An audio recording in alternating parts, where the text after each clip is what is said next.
So, quick dram. Footsteps up above, and we're going to hear the occasional toilet flush. I think that's the game. But if we do run dry whiskey... Occasional toe going. Right, we all ready to rock and roll? Yes. Yes. Okay. Angus. Oh, clap us in. You know what to do.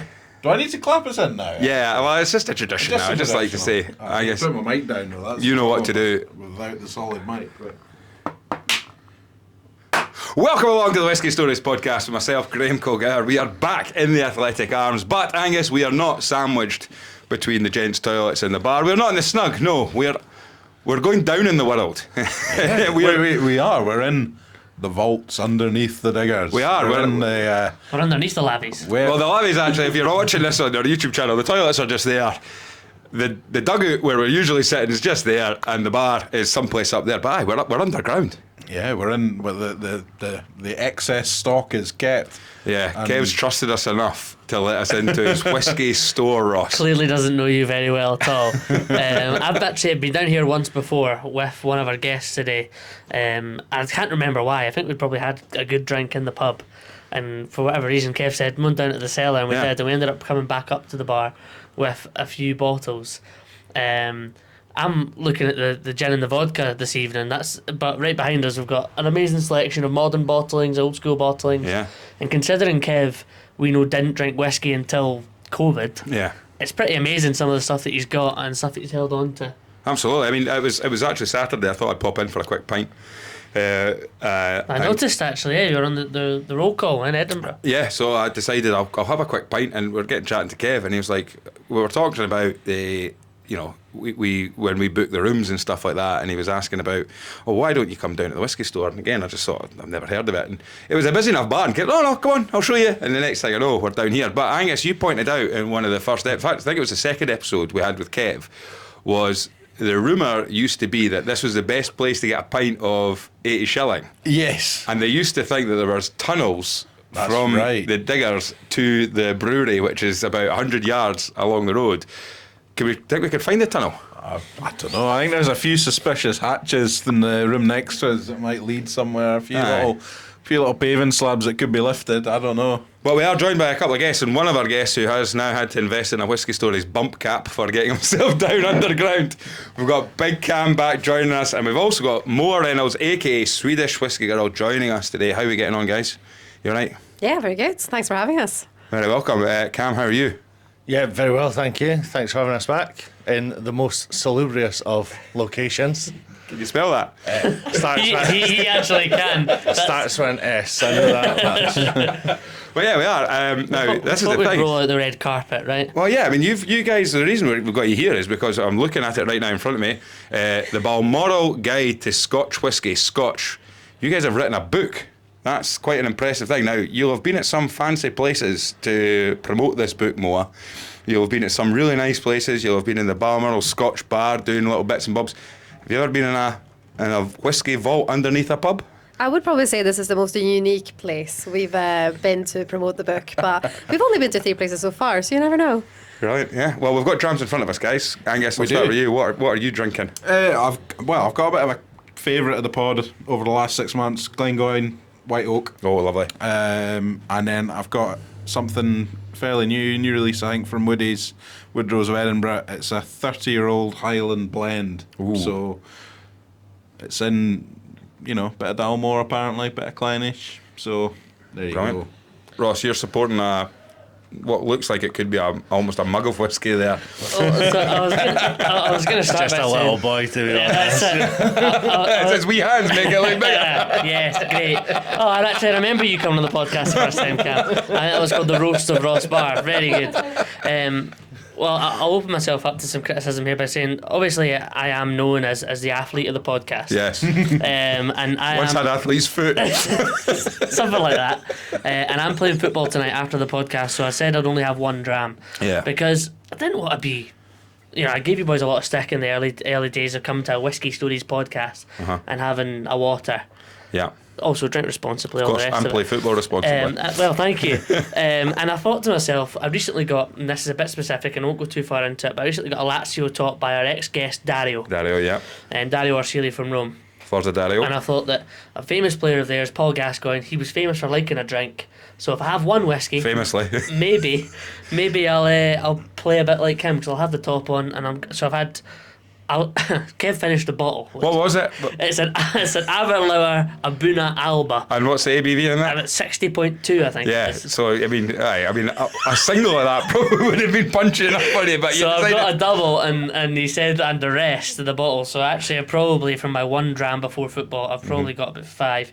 And I'll let you know on the Facebook group how I perform. Look forward to it. Cameron, you went up the stairs, ventured up and around out the street onto the pavement, into the pub to pick up the drams for yourself and Moa. What are you guys dramming this evening? I've went for an old favourite. I've went for the Glenfiddich Project 20. It's been a while since I've had it. A lovely whiskey from their experimental series. Use a lot of bourbon, a couple of sherry casks, and then a port cask as well. Lovely. So there's a little bit of juiciness in there. And then Moa has an 11-year-old Glenrothes from Gordon and MacPhail, part of their Discovery range. So 43%, all matured in sherry. And what's nice is she didn't go on family brand.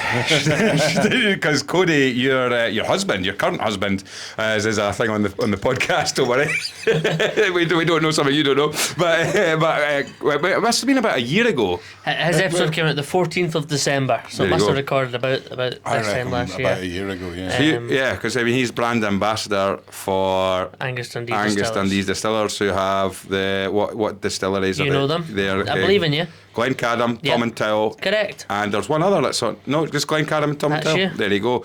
Not fancy going on brand for the family brand, Moa? No.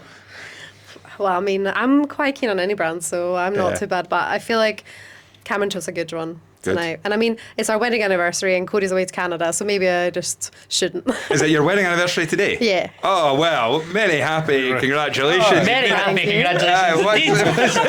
I don't know what you say. I mean, I don't know Thank if you I for could have spending your spent my anniversary wedding with us 4 anniversary. lads. I really appreciate it. That's it. In the cellar.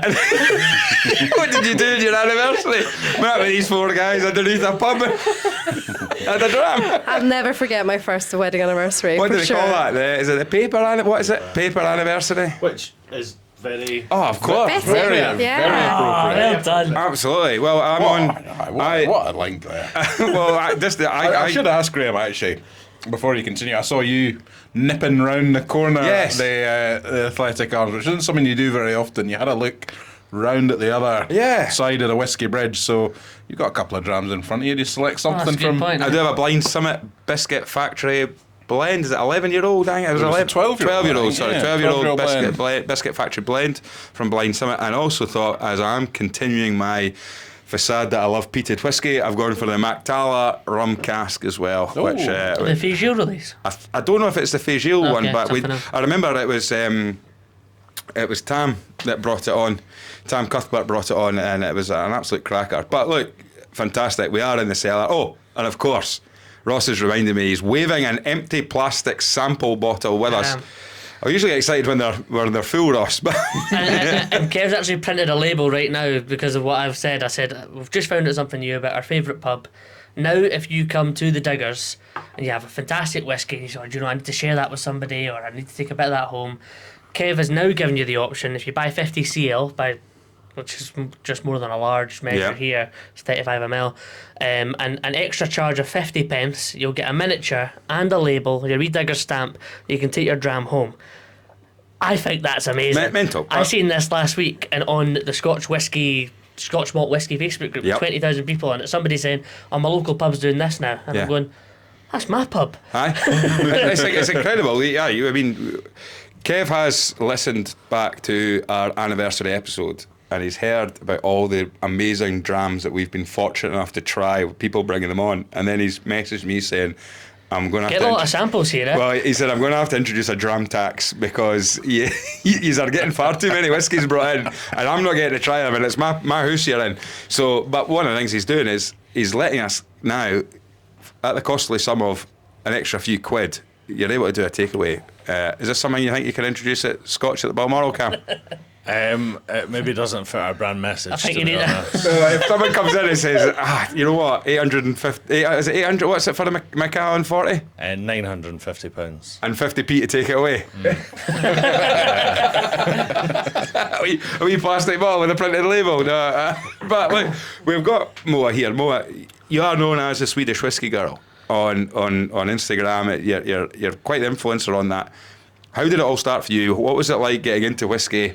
And now you're married into the industry as well with Cody. But I mean, Well, you could say Cody's married into it, really. well, yeah, I mean, exactly. Well, what was it like? What, first of all, you're from Sweden. I am, yeah. And when you were in Sweden, were you a whiskey drinker? No, not at all. My dad's a big whiskey drinker. He loves that. But I wasn't at all. I was kind of that, it all tastes the same.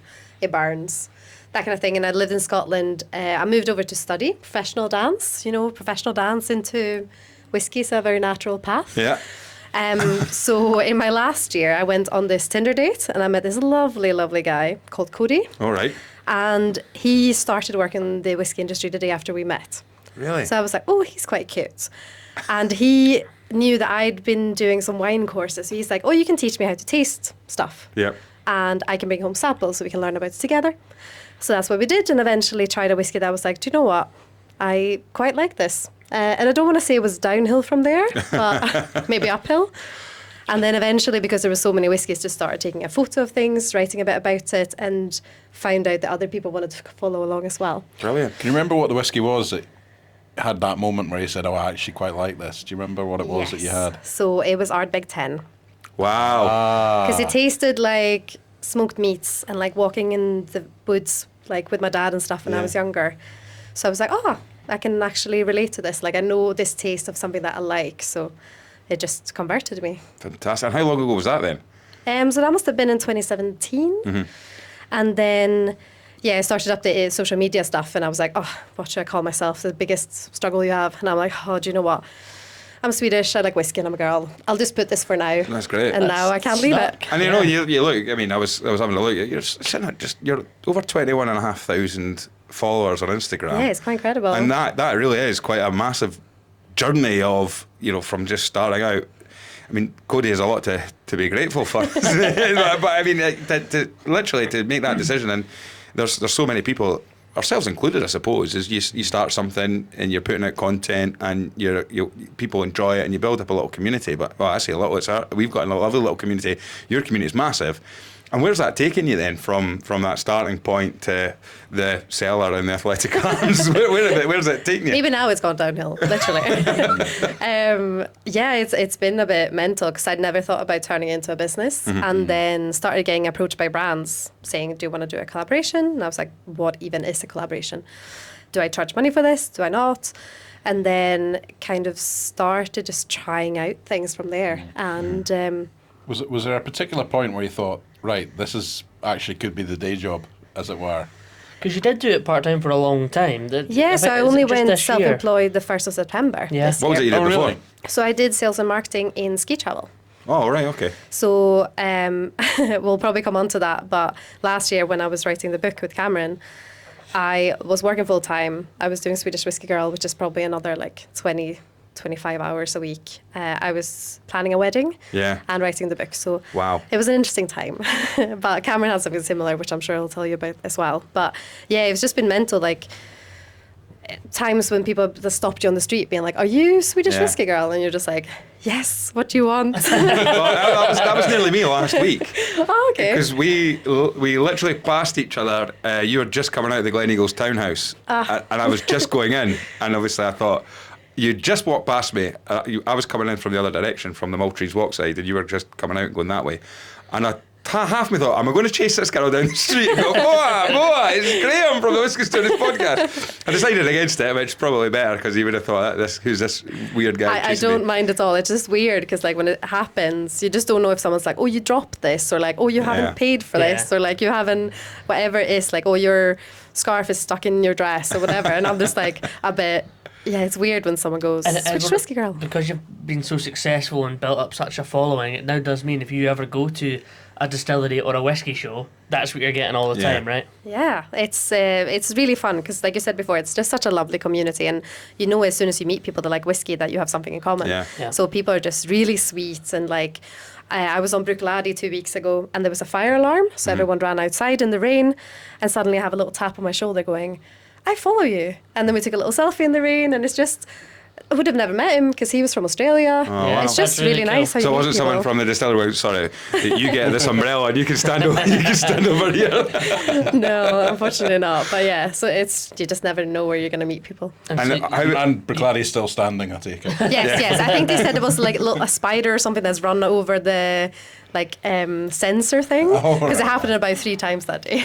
Wasn't an extra toasted chocolate malt that was there. I know because the fire alarm went when we were in the still room, and I saw that red light start blinking, and I was like, seems bad. Yeah. But the stillmen were cool, so I thought, do you know what, I'll trust them. That's okay. Now you talk about meeting big names and big folk in the industry. This big guy sat right beside you, Cameron. How did you two first sort of get in touch? How did it all come around for this book that we're about to discuss? So the book was proposed to the Balmoral by our publishers, a company called Octopus Books, and we thought it would be good to sort of do a sort of a co-write on it almost. Yep.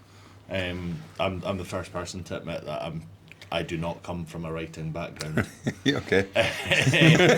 So we got some suggestions through about who to approach, and one of them was the editor of the Whisky magazine, a guy called Christopher Coates, Yep.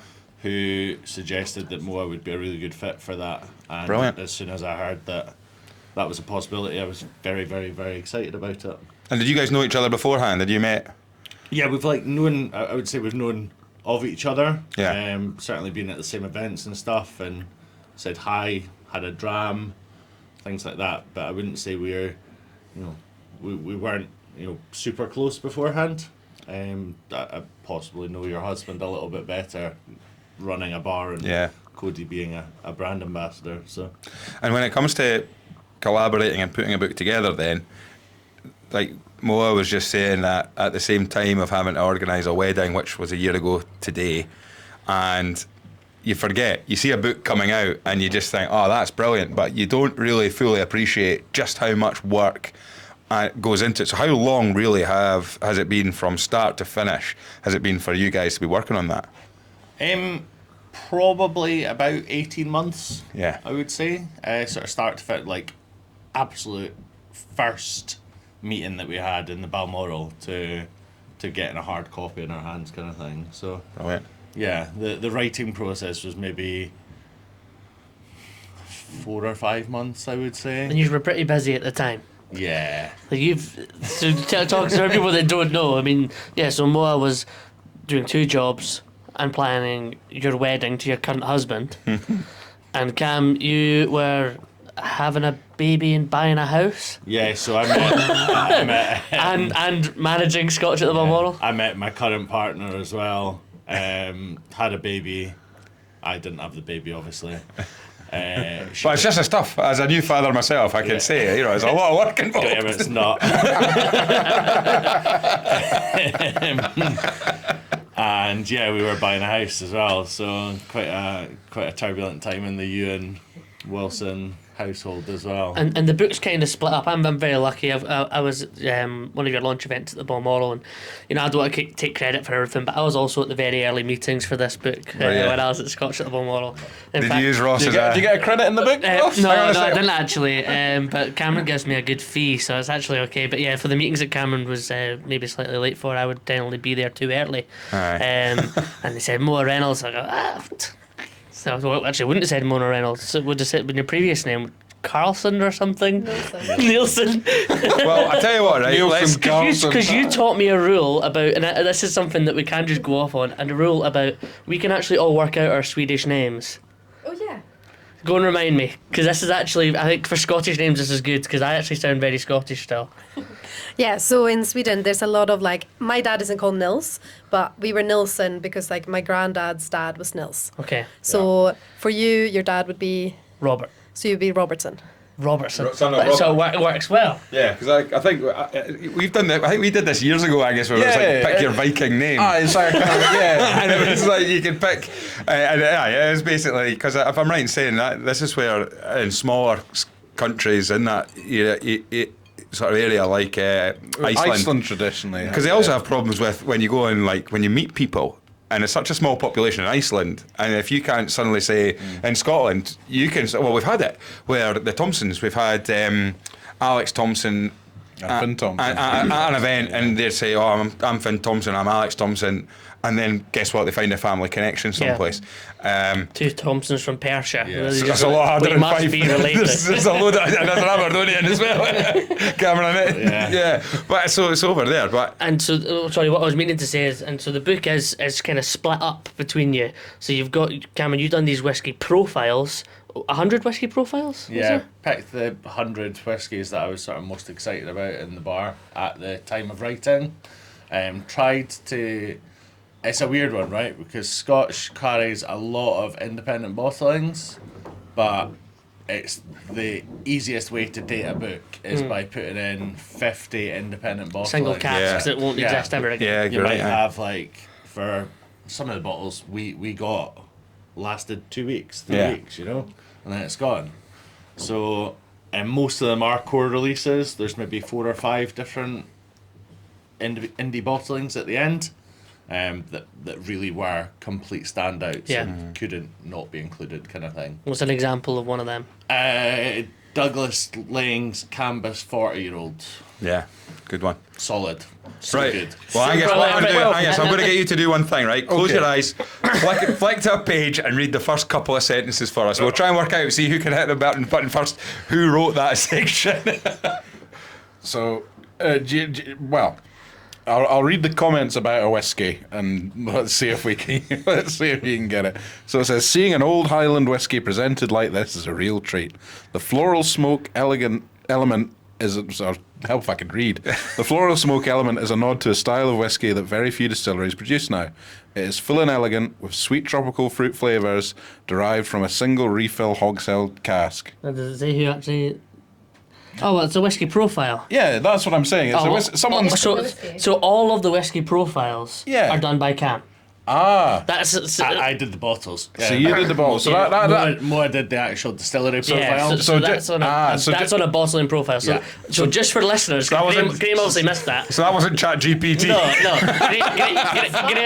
Graham obviously missed that. All the specific bottling profiles, Cameron's done notes for and history Right, for. okay. And Moa, your part of the book, you done, was it kind of misconceptions in whiskey and a bit of history as well? And Yes, exactly. So everything that's like text in the book, more lengthy, is what I've written. So like all the starting to the whiskey, like the distillery information is things that I've written, which is actually some of the most difficult things to write because you have to try and write something that no one else has written with information that is exactly the same.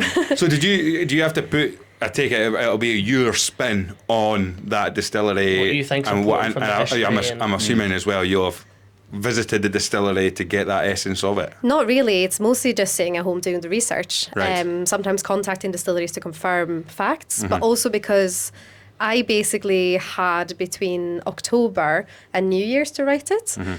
And that was writing all kind of the chapters on the myth busting sections, how to taste whiskey, and then all the distillery profiles. We were quite short on time.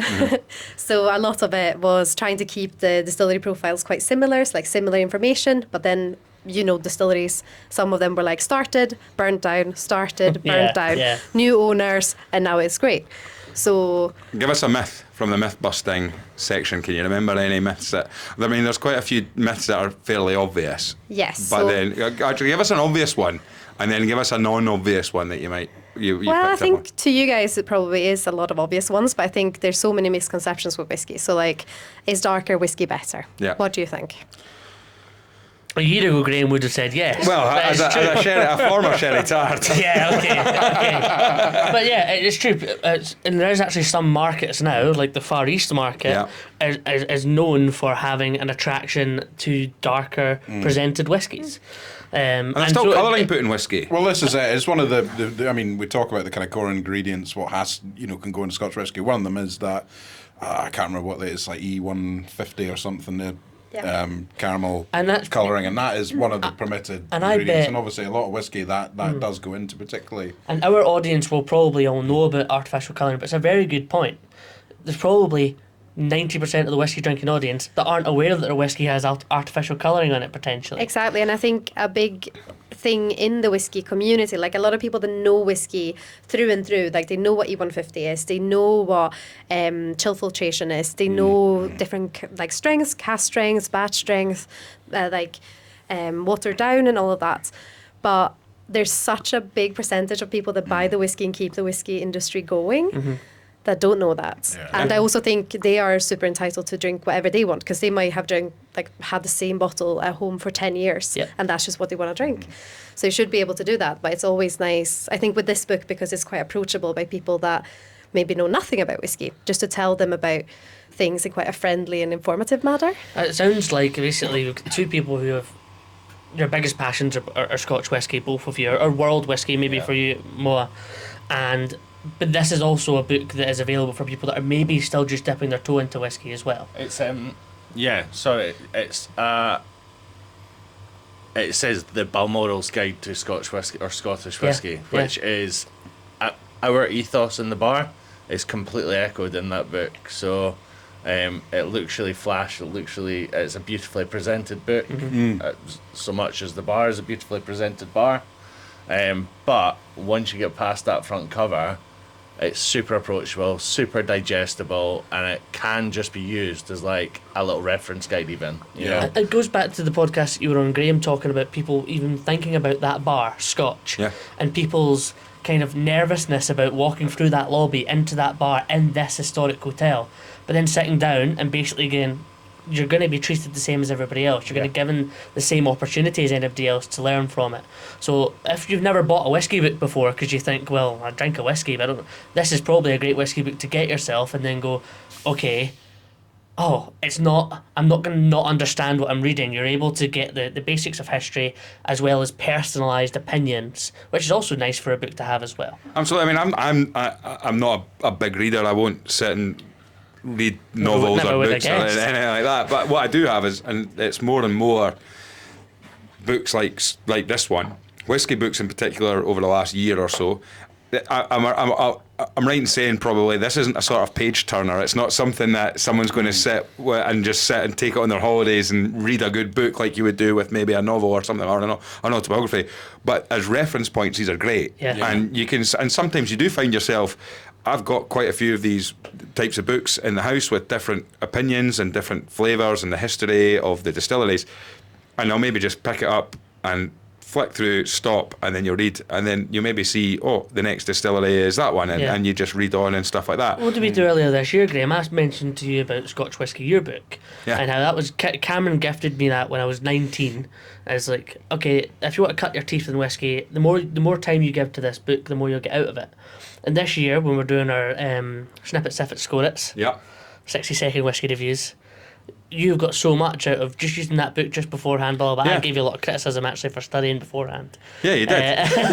But that's what Ross used to do in literally every tasting he did. I know nothing about Imperial, this whiskey. it was true. Somebody would come in and they have a world-class tasting to do, and so you go, right, this is the selection I want to go with. And you will always have a weak point in your lineup. If you're pouring drams for yourself at home, you might enjoy them all, but maybe not know why you're enjoying them all. And so you can go to a book like this, or go to a bit like Scotch. Well, if you're doing the tasting, go to the Scotch Whisky Yearbook and go, okay, let me refresh myself, and I'll start with that. So then it's fresh in the mind, and it did help. And it's handy, books like this is. And you, Cam, you're saying that the whiskey, it's not every single whiskey, it's not every single distillery. No. So what's great is that it's condensed into so it's not overwhelming in terms of the information.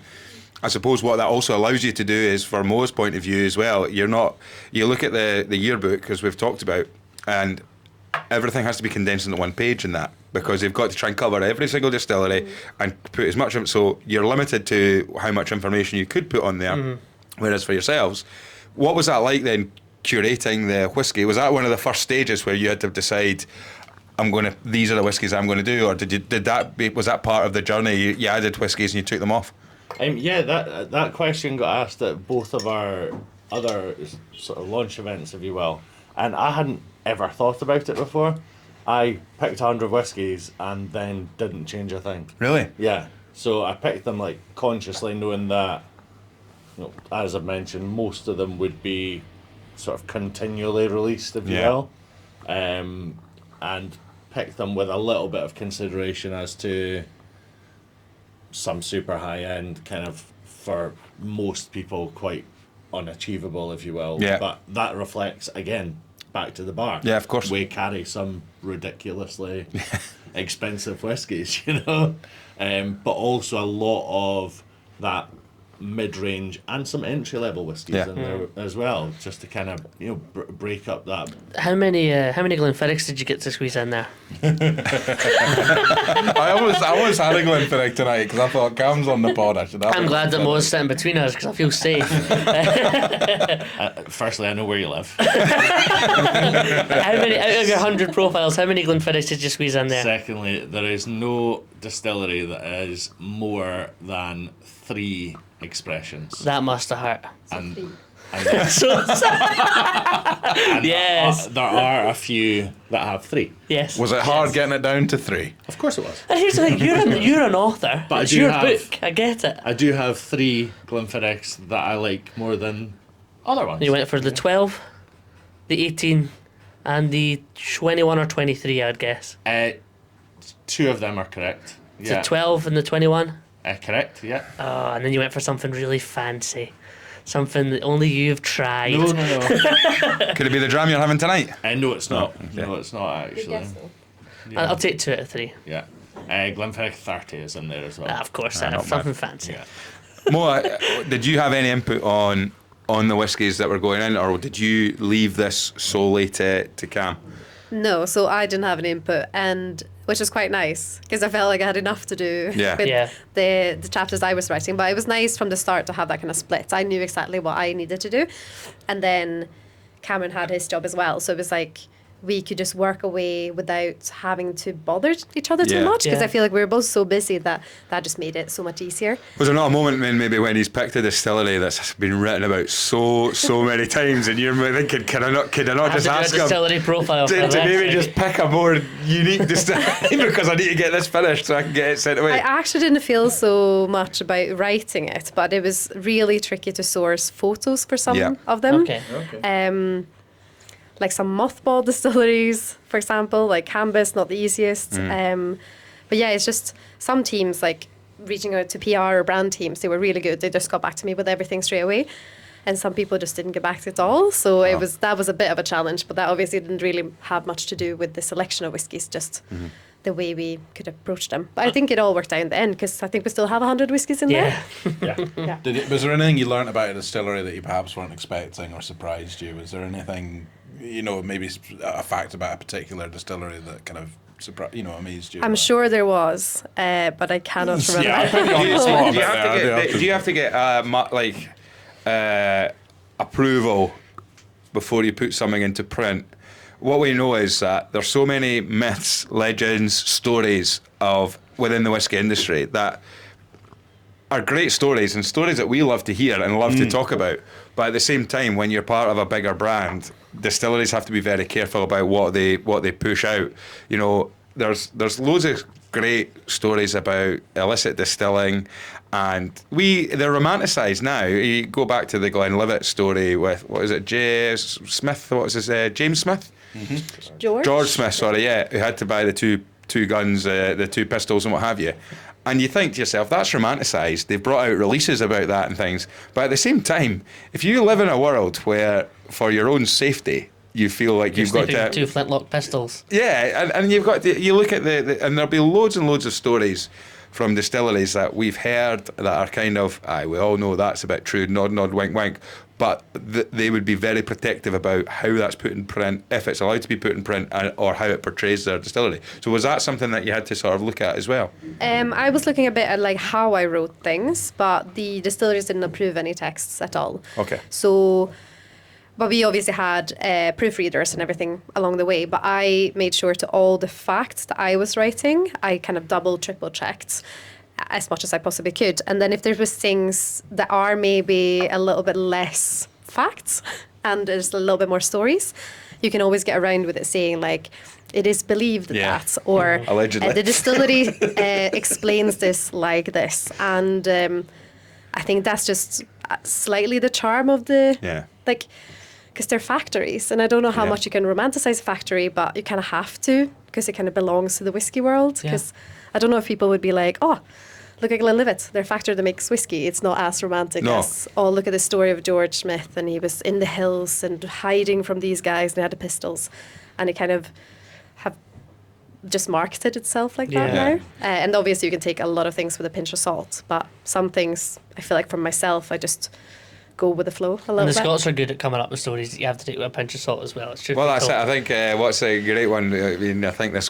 There's a few Jura. Well, no, I'm just thinking about prophecy was the one that used to wind me up. There was the old Jura prophecy.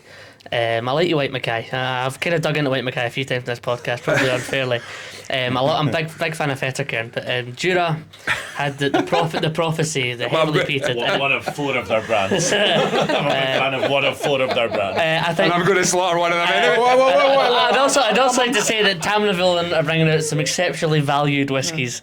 Well, I'm technically Jura. What's the Jura? What's the Jura prophecy? So the Jura prophecy was this old heavily peated Jura that had an eye on the bottle, and it was a prophecy of a literal eye, like a literal human eye. Human eye was on this Great bottle, marketing. and it was the prophecy of the last Campbell of Jura, who had one eye. Right. That's my understanding of the story, and Keep an eye on my honour. whiskey. It was to honour the Campbells of Jura, and this guy had one eye, so he stuck his other eye on a bottle.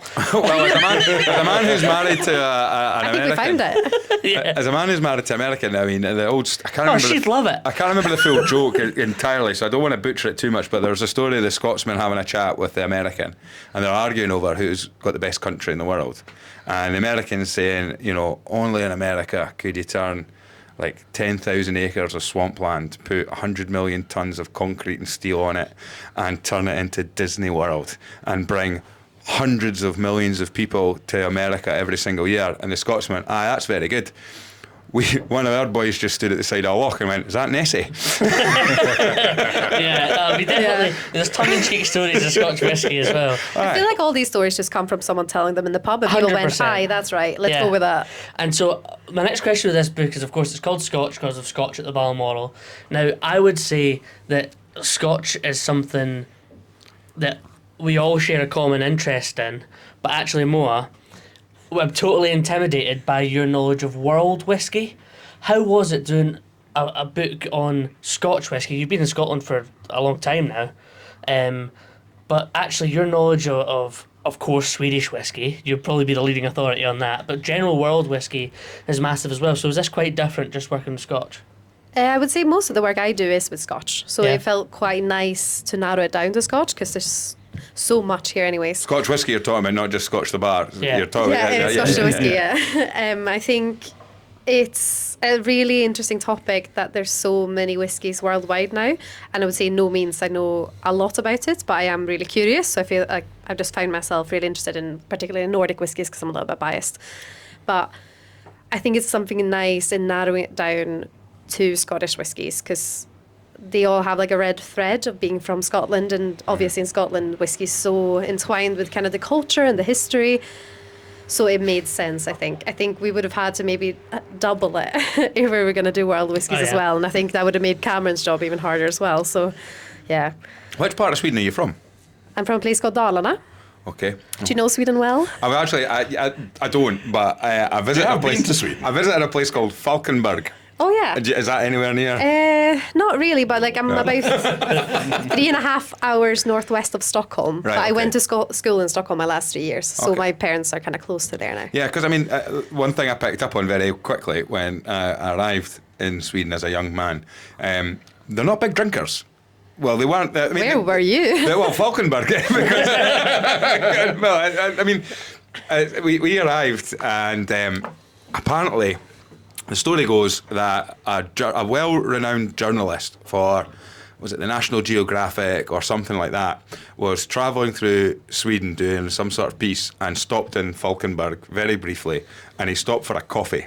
And Sweden is very famous for its coffee. And this guy wrote, and it was like this tiny, because Falkenberg's a tiny little town.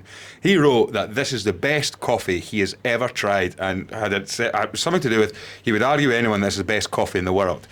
So I arrived there as a 19-year-old man, boy, teenager, whatever you want to call me, and I'm with this other guy. We're there for work, and everyone's banging on about the coffee. I'm a big coffee drinker at that point, and of course, one thing is the Swedes, when they drink coffee, it's black coffee. There's no, and I think you're almost, if you put a bit of milk in your coffee, you're kind of looked down upon by some of the guys. You didn't ask for a latte or something? No, just the fact that basically everyone, since we've been looked after, a guy, Magnus, has picked us up in a Volvo. And was this a fever dream? Because it started to sound like it. Drove past the IKEA. This is true. Had on the radio. but no, genuinely, a Magnus owned the Volvo. You could have rent it, but basically, he said, "Oh, now we'll drop you off at the hotel. You'll be looked after and what have you, and then I'll come and meet you." So that was about 12 o'clock in the afternoon. He was going to come and meet us. He said, "Get yourself settled, and I'll meet you at 5-6 o'clock-ish." I had a rucksack with me, with the other guy. So we put it down and we went, right, let's go into the town and see what we're looking about. And Magnus has told us all the way through, if you love your coffees, you have to go to this coffee shop.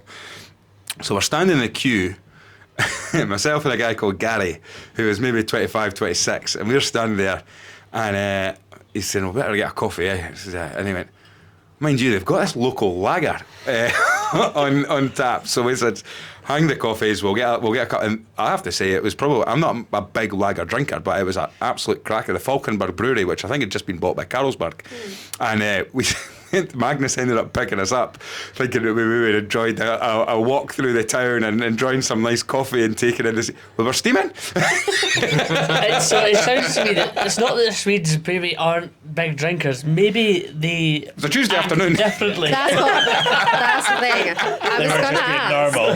No, but it's just 19-year-old thing in fifers Sweden. are just a little bit different and maybe stood out. I was actually going to ask you what day it was. a Because Tuesday if you afternoon, have aye. like a glass of wine on a Tuesday with your pasta for dinner because you fancy it, people are like, "Oh my God, do you have a problem?" But if you have like 12 pints, 16 shots, 2 bottles of wine and some cocktails on a Friday or a Saturday, Yeah. come on, why are you not drinking more? We were there Tuesday to Friday, and it was a Svensken Real company we were working in, and I have to say I couldn't believe the culture over there at the time. It was like 9 o'clock, and they stopped. And we were like, "Is this your break time?" I said, no, this is just fruit time. So everyone got free fruit. Yeah. I got their free fruit for 10 minutes, no more than what time it would take you to go to the toilet, wash your hands, eat an apple, and then get back to work. And then again, it was like 10:30, the hooter goes again. It's like, "God, fruit time again." No, this is break time. And open sandwiches were laid out for everybody at 10:30. Then about 12:30, lunchtime. You were ready for a lager. We were. And by 1 o'clock, we were getting one. We'd finished our job, we were in the pub. But I have to say, a lovely, lovely country. But from a whiskey perspective, then I don't know particularly much about Swedish whiskey. I think, Ross, you were talking about You got a recently, massive appetite for Scotch whisky. but you'd mentioned that a big Swedish whiskey brand or distillery had gone under. So Macmira had entered administration very recently, and they were kind of, I would argue, the most established distillery. Them in box. Exactly. or I High think because Coast. Macmira has been around since 1999, and that's kind of the new birth of Swedish whiskey. So they were really the oldest and the biggest, and I think one of the biggest in Europe as well. Yeah. Certainly Yeah, won many and accolades as well. And I also very- think because they'd done peated whiskey and they weren't Scottish, and everybody was like, "Oh my goodness, what is this?" But no, they've been saved by Mr. Hero. Aye, There's that's an old- right, yes, Is it Hero saves Macmira was the headline. And in terms of like, we've talked to brand ambassadors about this, and we've mentioned it in terms of like, Ross had already said about the Asian market over in the East. They like the sort of, they see that darker whiskey seems to be the sort of premium. They look at that. Is there a distinct flavour profile that Swedish people would go to? You've already mentioned it. I'm going to say yes, even if she says no. No, I do agree, and I think it's the same. I think it has to do with why you think people like coffee in Sweden. Yeah. Coffee, black, strong. I don't know if it has anything to do with Sweden being cold, but like they want smoky, they Yeah. want sherry, Yeah. they want big cask strength, like the stronger the better. And I think that just summarizes Sweden and what they like. It's similar to Germany, I'd say, as Yeah. well. Yeah. It's countries like that. They just want the bigger, the better, the flavors, and obviously that's a general If you look at generalization of highly everyone, but- awarded Ardbeg official single cask for Yeah. where they sell every company is selling single cask to certain markets, but the ones that do very well, you got Highland Parks and Ardbegs Yeah. in Swedish markets win all these awards because they know that the audience demands a quality, and also you have the name of your shop. You can only buy whiskey from one kind of shop, right? Oh, Systembolaget. Oh, See, yeah. I'm not very good Sustainable August. at yeah. Aye. So it's government controlled, right? Yes, so the government has monopoly on alcohol sales, so you can only buy in that shop. I've So got my, basically, if the government like Ardbeg, you're going to Yeah. have Ardbeg in your shops. I've got talk about shops. I've got my Swedish chemist. Oh, yeah. Chemist joke where actually on that trip I'd forgotten my deodorant, so I went into a local chemist. I said, no. "Can I get some deodorant?" And the woman said, "Aerosol or ball?" I said, "No, it's for my armpits." So anyway, But in terms of, so it's government controlled retail, and basically they choose the whiskey that you can get in. Yeah. So then people are going to get a taste for that. But from a marketing point of view, you talk like with the connections between the sort of Nordic and the Celtic connections, and you look at the sort of the Vikings coming over. I mean, effectively, my mother's maiden name was Anderson, so I've got a bit of that about me. And you got this big guy beside us as well. You got a bit of Viking about you too, Cam, as well. From Aberdeen. That's it, exactly. But when One you of the landing ports, eh? But when you look at Ardbeg and you look at Highland Park, you know, they market themselves in that kind of fashion. Yeah. Particularly Highland Park do. Certainly did. But even like when you look at the I'm looking at one of the bottles behind, some of the Ardbeg bottles behind you. Yeah. They do, without saying it, even with the brand, the writing that They're they've got. intimidating. it's Dark very, glass, dark branding. Yeah, and it's very sort of Viking-y, and of course the Highland Park, they really play on that. Yeah. Do you think that has a big impact on the marketing in Sweden? Do people hold on to that a little bit stronger? Well, I would say in a shop like Systembolaget, where everything is very much, there's no marketing in that shop. It's basically just shelves. Like they can't market anything. It definitely helps if you stand out on the shelf. Yeah. And because I would say it is becoming better, but there is a lot of like, almost like a kind of old-fashioned, almost conservative community in Sweden. I wouldn't say everywhere. I've met very many people that are not like that, but it's a lot of like, still a lot of men that buy whiskey. Like you'll go to a whiskey shop and there'll be almost all men, and they're lovely, but I think they have quite a masculine branding, so I definitely think that could help. And how does that play as Swedish Whisky Girl when you go back home to Sweden? Like, do you have a big Swedish following? And is there a in terms of your following as well, what's the balance? Do you know if it's male, female, mixed, or have you got a larger female audience because females see you and think, well, it's less intimidating because of the content you're putting out? Yes, so I think my biggest markets that I can see social media wise is the US, the UK, and Sweden. And if Sweden's on that list, that means there's quite a lot of people from there. Yeah. Because there's also India on that list. So it's really lovely to see. And there's a lot of people that come up to me at shows to talk about it, because Sweden has the most amount of whiskey clubs per capita. Really? Which is really cool in the world. So they are really big whiskey fans. But I would say there's also like this thing, like when I went to Sweden, I met a lot of people on the Viking Line. I don't know if you've heard about the whiskey show on the cruise ship. We've heard all about that. We're angling for a ticket. You should go, it's really fun. This was mentioned. Who was it that mentioned It was Annandale. Ben Callow from Ben Annandale. Callow. that's So it. he mentioned about this cruise ship, and it leaves Stockholm and it sails out into the Baltic Sea for a few nights. Better go to Finland, is it? Well, it It doesn't goes go anywhere. towards Finland. It goes Doesn't- into international It waters. goes so you can into buy tax-free, international, and then so it goes back. in the direction of Finland. Yeah. Stays in the sea, turns back, and then it ends back. then the a next few batch days, comes and along, then the yeah. next batch comes along, and off it goes. I think Ben out said into there was a boy that was on there for waters. 4 days. Yeah, if Yeah. you're working it, you're pretty No, much no, on it. a guy a had guy. bought for 4 days worth. It's basically a whiskey festival on the sea for 4 days. Exactly, and and a I think a lot ferry. of people save up Yeah. money and then buy everything at these shows. So like I stood next to a wee lady she was probably like definitely 65 plus next to me in the lift, and I was, oh, did you do some shopping? She had these big big like shopping bags. And she's like, yes, I only spent about $1.50 this year. And I was like, wonderful. And she's like, I save up every year so I can buy everything. I'm like, perfect. That's Brilliant. great. Cam. But, Oh, sorry. yeah, it was just, it's good fun, but I've also never been so harassed as I was there, I which bet. I was really disappointed by, because I feel like Sweden should be more forwards and Really? And that is, less problematic. We have had some amazing women in the industry and a lot of hospitality, you know, people who own bars and such on the podcast already, but there is still a problem in the whiskey drinking audience, which is that you're surrounded by 4 white men, and we will all be 4 old white men eventually. With beards. With beards as well. Yeah, we're not incredibly diverse. Well, But We've not had a I would clean-shaven say- guy on the podcast for a bit. I would say we'd probably But have obviously- more bearded guests than unbearded but that guests. obviously can't be easy, being actually having such a big profile will bring some negatives as well, Yeah. I guess, from that. Yes, but I think for me, I don't notice it much anymore. It makes me really angry when I see it happen to other people. Yeah. And it's like I've gotten used to it. Like I have comments every week, but I don't Really? accept them and I don't give them any time of space or day.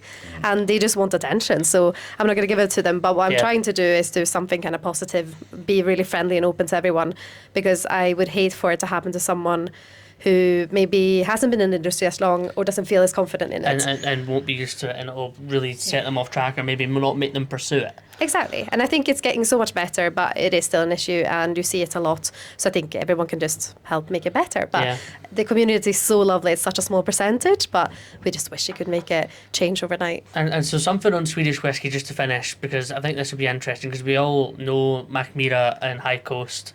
I'll say we all know, like, if you're really I sat do, there, yeah. like, but Falkenberg Brewery, though. maybe a couple of Swedish distilleries or just Scandinavian distilleries that aren't spoken about that you think people should know about.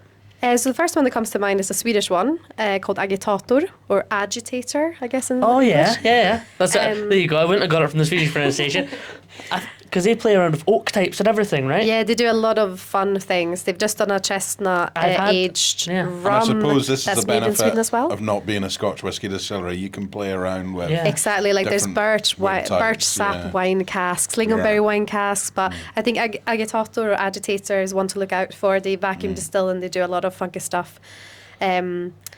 There's Vacuum distill. yeah. For our audience, what the hell does that mean? So And it- for us, for me. Ross is trying to play out like, Yeah. for our audience, we obviously don't know. Well, For you the just skipped audience, over it. It's like, I don't vacuum at home. Do you distill? So generally, when you distill, you have a lot of oxygen in the cask or in the still. Sorry, so it's like there's basically oxygen playing around around the still. But when you distill or vacuum distill, you basically distill in a vacuum, so you get rid of all the oxygen, which means you can distill it at lower temperatures, so you don't risk burning any of your grain. Yeah. So you distill it at much lower, but it's really efficient. If you want to talk to more, I can put you in contact with Oscar, who runs the distillery, because wow. he can probably explain it better. But yeah, it's an interesting thing that they do. They've also made some rye whiskey, which is apparently really tricky to work with. So yeah, it's interesting to hear about what they Agitator. do. There you go, Yes. keep an eye out for that. Fun fact. Gervin vacuum distill, Ross. There you go. There you go. I There can't you go. stand him. Cam, tell me, right? I've got a For the audio listeners, Cameron has just ran around the room with his top off. I would knee slide if it wasn't solid concrete and quite uneven flooring in here. Cam, tell me, was it a typewriter you used? Because I've got a picture of you up in some sort of isolated area with a pile of papers, a typewriter, a Scotch, and just like a burning cigarette constantly on the go, and you working to deadlines. Was it? It maybe couldn't have been further away from that image, to be honest. I have never smoked. I tried the whiskies and did very sort of quick tasting notes on the whiskies and then padded them out a little bit.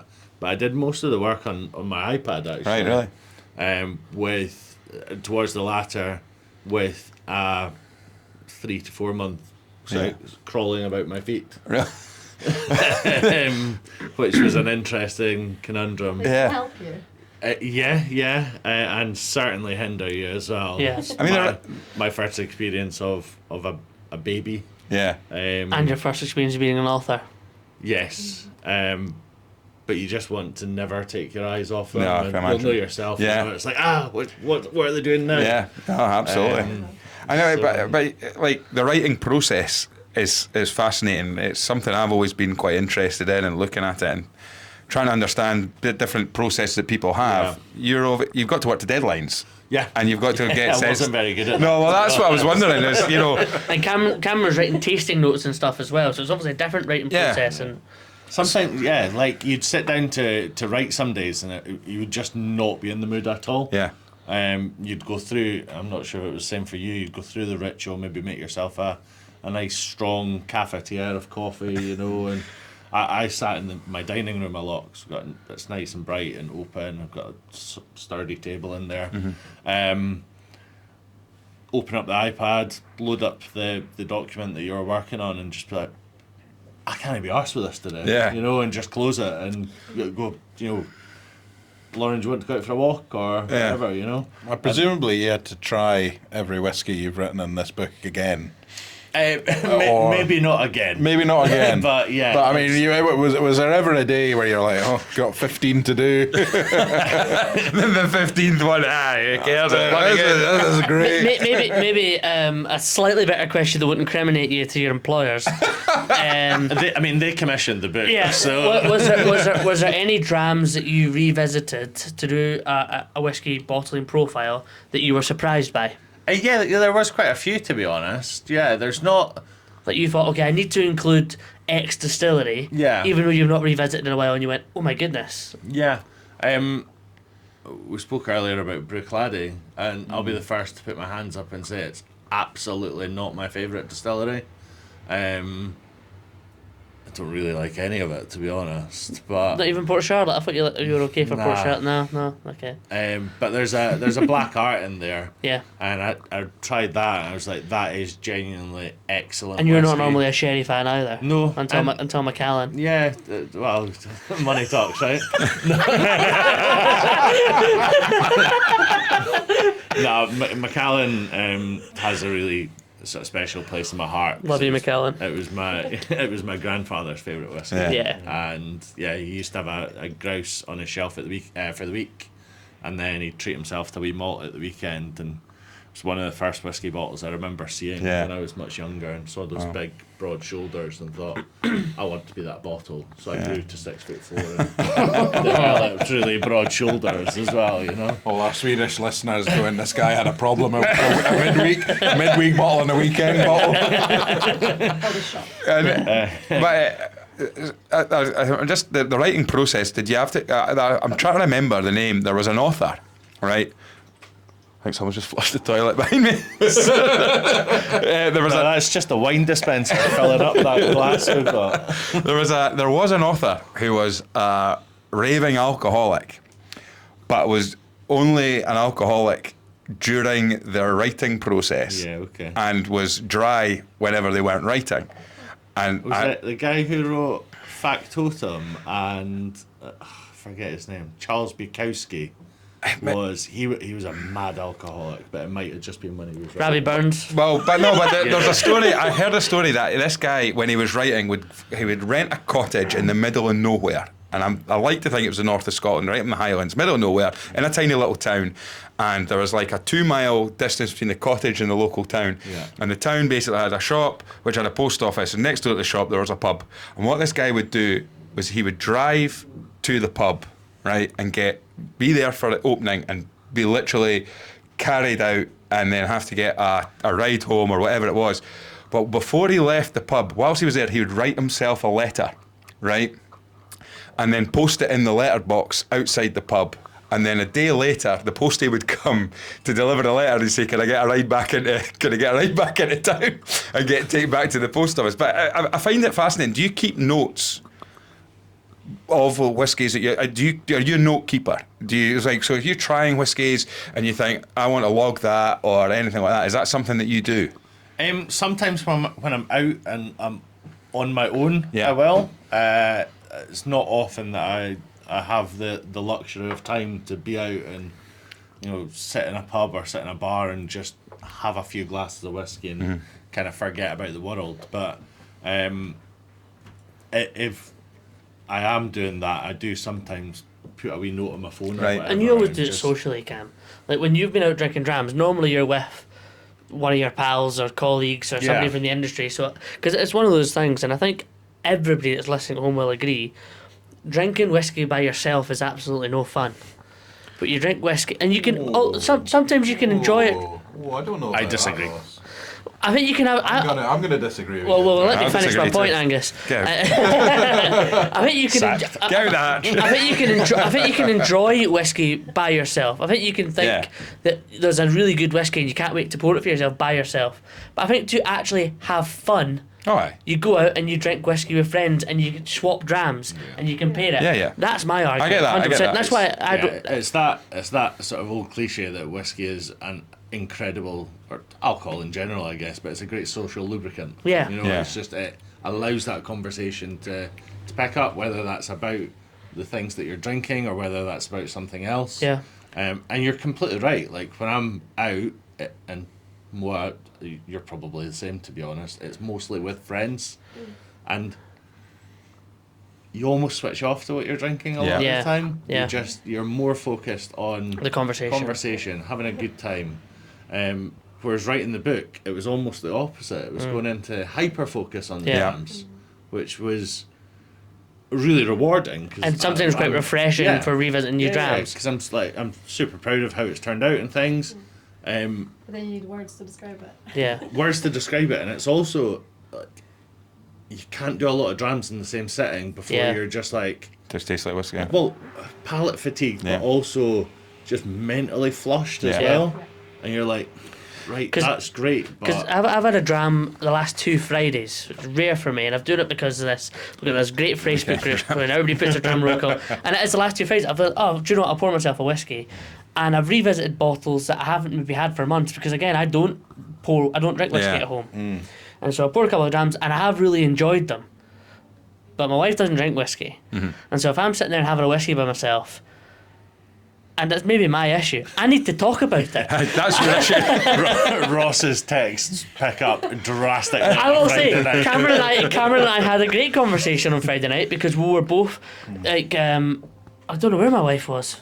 Well, there you go. That's my own issue. My current wife was not about, and your current wife was away with the kids. Yeah, And so Paris. we actually it was as if we were having a dram together Yeah, yeah. because we're sitting there texting each other what you can have next and blah blah blah, and I'm saying, oh you bastard, how have you got that, all the rest of it, and he's picking up bottles that in the dram roll call is a bottle that I got for your 30th Yeah. for you, the Yeah. old Glen Grant, and going like, oh that's amazing, but at the same time I wish I was there to have it with you. Yeah, of course. And I think that's the beauty of the weekend dram roll call is it allows people to do that, to create that community. Because we do get people, oh, how was that and things. But Yeah. one of the things I'll say is that And it's also 2 weeks in a row I've had a dram on a Saturday night and forgotten to post it on that Oh, group. really? I kept saying I'll have a dram because I can post it on the group, and then Sunday morning I've gone, I'd never posted that on the group. But I like That's to my come to,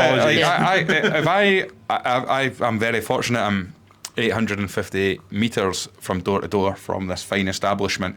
So a lot of the time I'm able to sneak out. Also, there's a bus stop right outside my flat that gets me to the bus stop right outside this pub. So you won't even walk the 850 metres. Quite often I won't. I mean, I'll often walk. a takeaway bottle for you would be pointless. I'll often walk here and maybe probably just get the bus back. Aye. It's called a road dram at that stage, isn't it? Exactly. I'm at the back of the bus Yeah. having a wee swig out of a wee bottle. On a Tuesday. On a Tuesday. But what's really interesting now that you mention it is if I'm on my own, I go for nothing new. Or sometimes, Okay. but I go old sturdies, old faithfuls. Get your Milton Duff out. Yeah, or just even things like if I'm in the house. I actually find it quite a lot of pressure when it's weekend dram roll call because I don't have anything extravagant in the house because I don't need to because I've got 850 bottles or 850 metres away Down from the me. road, yeah. So, but what I will notice is that if I go on my own in here as a new father, sometimes I do. My wife is absolutely fantastic where she'll realise that sometimes I'm a pain in the backside in the house. So it's like, right, you can Only sometimes. I don't know what I'm doing wrong. you can nip to the pub if you want for an hour and a half or whatever. And if I am getting a dram, I'll usually be getting a dram of something that I just know. But when I'm with you guys, and when we're doing this podcast, or if I'm in company, Angus, if you and I are together, then it's just it'll be a case of, right, what are we going to put? We've got all the sounds coming into the... It's like we're on the ghost train. But but we'll pick something, we'll have a look, or sometimes we'll say, right, you go to the bar, you think give me that's something. right. I think when we're together sometimes, Graham, we try and challenge each other a wee bit as well, and a wee bit of, That's you know, fun, isn't it? But I mean, as a whiskey couple, Moa. Oh, you're quite lucky. I mean, how much, first and foremost, your husband's been inviting me around to your house for long before you were married. Yeah, why But you've got a lot of whiskey in the house. Are you sick of Glencairn and Tom and Towel? I actually am not, because I don't drink that much. I feel like I actually drink it less now that he works for them. Yeah. But it's also because I don't want people that follow me to think that I only promote them because he works for them. Yeah, of course. Even though I actually really like it. Glencairn's, I mean, you have been mentioned in the What 3 Drams before. Now, as I don't know if you listened to your husband's episode, but you cannot put Glencairn 15 in as one of your What 3 Drams tonight, because he already gave that story. But we can hear it from the other. We can hear it from the other point of view. I guess we could, No, because he told a New Year's story, didn't he? He did. I tell the I New have Year's another story. story. Oh, good, Okay. good. But how much whiskey have you got in your flat? I Reynolds? don't know, but I would guess it's like 200 to 300 bottles. But our problem is that we don't drink in the house a lot, because whiskey is almost work now. Yeah. And if we drink Yeah. in the house, we have a glass of wine. It sounds And you like... brought some of them in with you That's tonight. why we need you to come It over, sounds Ross. like our next recording episode will happen in the Reynolds house. Yeah, no, the other thing is as well is when as an influencer, as somebody who does this professionally, am I right in saying, I can't remember what the advertising standards agency now state, that if you've been paid or gifted for a promotion, do you have to put in, this is a gifted promotion, or this is hashtag GAD, hashtag gifted, or something You've like certainly that? always done that. Yeah, so I will always mark it. If it's an ad, then it's a paid collaboration. But if I put like PR sample, then it's something that they've sent to me in the hopes that it will get featured, but I never guarantee it if it's not a paid collaboration. Have you had some good ones? Yeah, I Go mean... on. One of your trips recently. Yes, we were in Portugal with the Balmoral for the launch of the Cask Curation series, the second edition, the port one, and we were in Porto. And that was just unreal. That's amazing. Yeah. To the point where I was like, what am I doing That's here? once in a lifetime for a lot of people. Yes, you know? it was unreal. And that 43-year-old, I believe it is, the oldest one in the trio, was just great whiskey. Yeah. And it almost makes me sad when old whiskey is that good, because some old whiskey isn't that good. Like I've Totally tried agree. 50-year-olds that I'm like, do you know what, I wouldn't have that again. Yep. But that was a really, really lovely whiskey. And now do you get quite a lot of different people contacting you, and do you have to be careful as well? Because I suppose there's two ways of looking at it. Number one is you could take everything that comes to you and put everything out, but then would you be cautious of your branding in terms of just becoming a constant advert for other brands and things like that? Yes, definitely. And I think it takes away the value from the people that actually pay for the collaborations as well. So I say no quite a lot to people. This time of year is really tricky because sometimes things just appear at your door. But like I said, I don't post about everything that arrives. Yeah. It's, especially now that I'm self-employed, I need to really be careful with what I want to do with my brand and make sure that I can pay the bills. So I have to just say, if you want me to cover this, you're going to have to do a paid collaboration. Yeah. If not, then I'm sure I'll try it eventually. Yeah. But then they have no control of what I'm writing at all. So yeah, Very just good. depends. We've said no to every single paid collaboration offer that we've had on the Whisky Stories podcast. Honestly, I'm Also, yes to them all. I'm actually fed up of having to say no to all these paid collaborations that have been flowing through our PO box address. It's a tough line. It's really, really tricky. We are still looking for sponsorship. M&S Christmas. I'd love to advertise for M&S. Oh, we've got. I think they're at M&S. M&S Kilhoman. M&S Lochgrunnard is it? There it is, yeah. It's the Kilhoman. No. Yeah, exactly. So, but Cam, you've had some brilliant trips as part of the gig that you've got there at Scotch Bar at Balmoral. Is there any recent ones that stand out for you? I was surprised I didn't actually get to see you at the launch event in Las Vegas for the Glenfiddich Formula One. Was it Aston Martin? Yeah. Formula One launch. I saw that in the hills and the valleys of outside of Las Vegas. Did If you it not was get in Monaco, you'd have been there. Well, there was two reasons why I wasn't there. Firstly, Las Vegas terrifies me from a heat point of view. Yeah, okay. Secondly, I had to turn it down because I had to look after the cat. Right, yeah. Big up, shout out to Gloria. Yeah. Shout out to Gloria, yeah. But, I mean, you'll have had some great trips. and- Absolutely. Yeah, I've not been on loads recently. You're about to go be on one, are honest. you not? A work trip. I'm away on a work trip on Monday. Yeah, I'm going to Cannes on Monday. What for? Just It's not far from Monaco. It's not far from Monaco. There's a luxury travel show across there. Wow. So as part of Rocco Forte's brand, if you will, Yeah. and Ross did that a few years ago. And Rocco in Forte Los House, yeah, in Angeles. LA. We sort of take over an apartment and host after drinks. Really? And then one of the Scotch employees, because we're a point of difference, you know, Yeah. we're kilted up, and It's hard work, by the way. Taking a few bottles out with you? I've or- got a few. Yeah, I've got a few on the. Now, what are you taking? This uh, episode will come out afterwards, so I have. I've bought them and sent them. So I've got taken the Balvenie 12-year-old sweet toast of American oak. nice. Just because it's Stories really release, tasty and yeah. juicy, and Balvenie's got a great story. We're doing a Glenmorangie Tale of Ice Cream, Oh, that's a great dram, by the way. just to show that like whiskey doesn't need to be that like. Doesn't have to have an age old, statement. Doesn't have to. Yeah. But also like old leather, you know, sitting in a leather-clad room where, you know, your two German short-haired pointers. Sorry, Mark Thompson.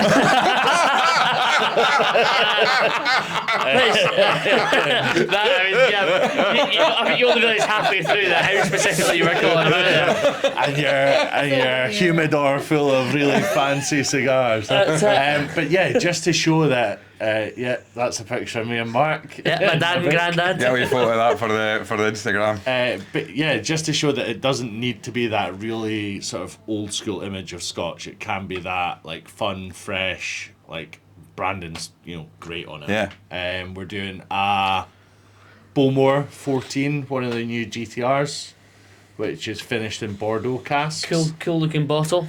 A little sort of tie back to France. And then we have something in sherry, which I have forgotten. Royal Brackla. No. Oh, Although I did consider taking the Royal Brackla 18. Yeah. Because it's a great price at the airport just now as well. Here's a question then for you when you're putting together these tastings and things. I've been sort of looking at it, and I always kind of wonder, and I go through different things to say if I was going to do a tasting, what would we put together? And we do our indie bottler spotlights. Which are great lessons, by the way. Oh, they're great fun. did you enjoy the Finn Thompson one? Yeah, I did. Yeah, Yeah, I loved it. because I think we bought Finn Thompson into the bar Yeah. when it was me, you, and Dario. Yeah. Before we'd met Finn. Yeah. And this guy comes in and goes, "It's great you've got so many Finn Thompsons." So we said, Yeah. "I would really like it actually." Yeah. And he goes, "My name's Finn Thompson." Yeah. Aye. Oh, fantastic! What are you doing? The you Finn Thompson Jude of Finn Law Thompson. lookalike? Yeah. Like, Aye, he's got the pattern as well. Handsome boy. He is. Yeah, he is. handsome boy.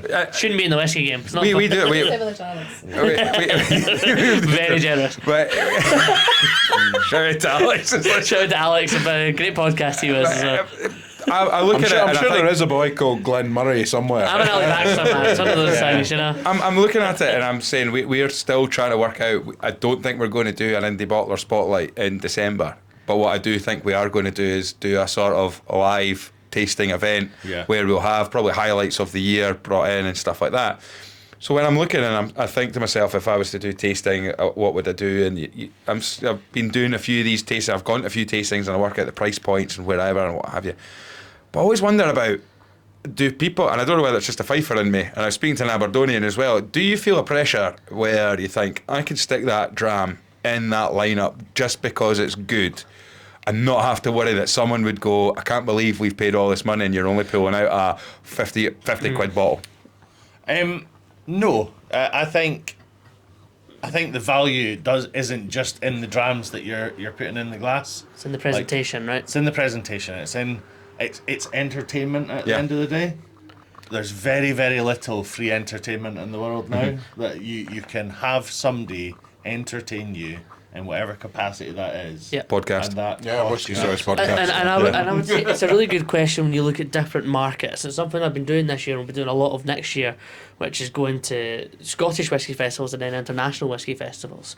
And the reality is that we are spoilt arses here in Scotland. Yeah. We don't have a boat. that Very goes out. rarely do people in the whisky industry in Scotland buy tickets to go to tastings, first and foremost. Yeah. Very rarely do people in Scotland buy tickets and expect necessarily X value, because you're almost always given a far increased value.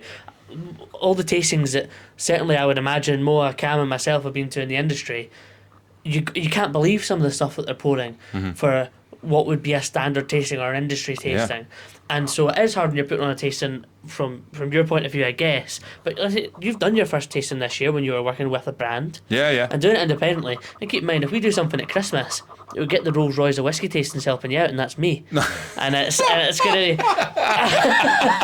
and Cam can't actually slag me here because he taught me. Aye. And so... I think there's been some extreme creative license adopted by Ross Bar and his tastings, but It's just it does interest me when you start to look at the value. A lot of because You can't make profit, in my opinion, in a world-class whisky tasting. Of course, if you're an amazing host and you have a very receptive audience, then of course you can make profits if you're looking at making profits. But I would say that 95% plus of whisky tastings, on trade, brand represented, brand hosted, 95% of them are not looking at making a profit from that evening. Yeah. It's about, can we convince somebody of that product? Can we make somebody a buyer? Can we make somebody a fan of the distillery? Yes. And you can, or of a bottle. But on that front, though, with what Cam and what you used to do at Scotch is when people walk in and they expect, because you can pay for tastings, or you can even just try. I don't know. Could you do an off the cuff? If you had a group of 4 or 5 people came in and say, look, we don't know what to get, but go and do us a favour and give us a wee flight. give us a flight or something. yeah, for sure. Yeah. It's just what I always picture is, do you then have to go back and go, right, I'd love to just give them that bottle and it's only 40 quid and it's really accessible whiskey, but I just think it is fantastic liquid and they would get a really enjoyable dram out of that. However, if they were to find out that this only costs 40 quid, would they feel, well, hang on a minute, I've been a bit done here? I think you would feel a bit done. No, Historically, but maybe not now, right? Well, I completely get your point. I think there will always be people that attend these tastings that are like, I've bought a ticket, I want more than the value of my ticket worth of consumption. yeah. And It's like me when I used to go to Jimmy Chung's. When it was still open. Well, the all-you-can-eat It was a Chinese famous buffet. Chinese buffet. Gotta beat the buffet. I wouldn't have breakfast that day. we used to do the Pizza Hut challenge. Oh, yeah. But you back to actually whiskey, which is why we're all here. I think there is also real value in that conversation Yes. and in that sort of experience as well, you know, like the tasting that you had with Ross. That was, how long ago was that? Oh, that was just 2022 maybe, 2 years ago. I was So forgetting like that, 2 years later, you're still speaking about it Yeah. as a good experience, Yeah, as a yeah, yeah. positive experience. And that's actually true, because we were part of a business. Your drams would have been the value of your tasting. It was a Not set. I can't remember what type of taste. What, journey around Scotland, I think. So yeah, so if I remember, there was a Glenkinchie, Glendronach. I can't remember the other ones that were on there, but I would say probably Glenallachie. there wasn't many inaccessible whiskies that were on that, Yeah. and that was fine. But and again, you're getting the entertainment, because I think I think Glenkinchie was a distillery exclusive, though. I'm not sure. I can't remember whether it was. I don't know. No. it would have been Distillers Edition or a Or 12. Distillers Edition. Well, But obviously, the other value we get me talking about Glenkinchie. Oh, well, it's this like is one of the things It's like that's- talking to the Well, founder. now, of the this business. is what I was going to ask. When you're writing about Glenkinchie, do you have to mention about Ross Bar laying the foundation stone? When I and- came back to Cam after being at Glenkinchie, every single one of my takings had a Glenkinchie on it, didn't it? Until at one point he said, "Stop giving people Glenkinchie," because He did that for us. It was a Glenkinchie that gave it for me. That was it was it. an hour's tasting. I could easily talk Yeah. about Glenkinchie for 40 I minutes. just find that we've had a lot of feedback, really, really positive feedback. I can't remember when this is going out, so I'm pretty sure this will probably go out. Yeah, because hang on a second, as we're recording. It'll be the 5th or the 12th of December. As we're recording, it's the 25th, and that's Monday. On Thursday, we have our 4th Indie Bottler Spotlight with Greg Urquhart. So Glenmore. Glenmore Spirits. This will be going out after that, which means that we can actually announce that we have our own special edition bottling that is available to purchase. Wow. A 25-year-old blend, which is available now, which, if it's still there. 60 bottles. 25-year-old blended Scotch whisky exclusively for Whisky Stories podcast. That's exactly it. That's awesome. 60 That's bottles really cool, available. isn't it? Yeah, and there's also, I mean, we'll explain it when we do the. I mean, if you've listened to that episode, you'll have heard it already. But you know, there's a reason for that, and that's the first whiskey we all tried was a 25. Well, the first whiskey was on the first podcast, episode I 1. believe I bought us 3 grams of Grant's Grant's, it was a 25. Grant's, Grant's 25, £9 it was, and you kept saying for a 25-year-old whiskey, you're not going to get better value than that, 35 mils.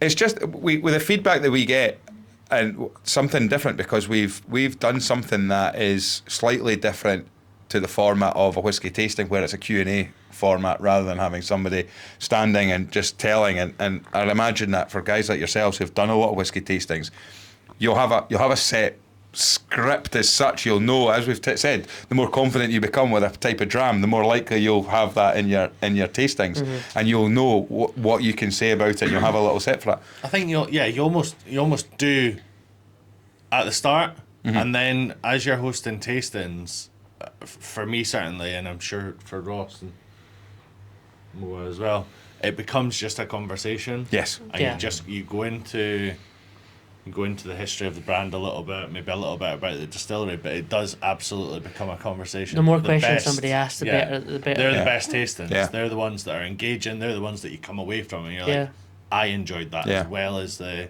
guest. Is it something you'll? Sorry, I'll let you finish. Sorry. I'm done. Is it something you'll do on behalf, like as Swedish Whisky Girl?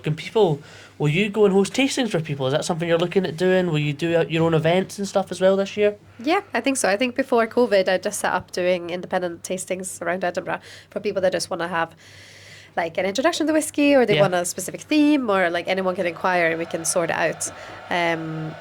So I'm hoping to do a bit more. I just haven't had the time really yet, but in the future. Well, 2025 is going to be your first full year self-employed, which is really exciting and I imagine slightly terrifying. Yes, but we'll see. Hopefully I'll make it to the end. I think it's amazing what you've been able to do with the book and everything as well, and I'm delighted to have my copy back home. If anybody was want to get the book, where do they get it?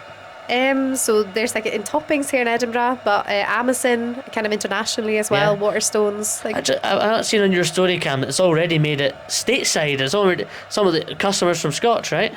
We've got one that's further away from here than the United States. However, there is at least one copy in Sydney, Australia. There we go. Bought by Lisa McRae. Who Shout out Lisa.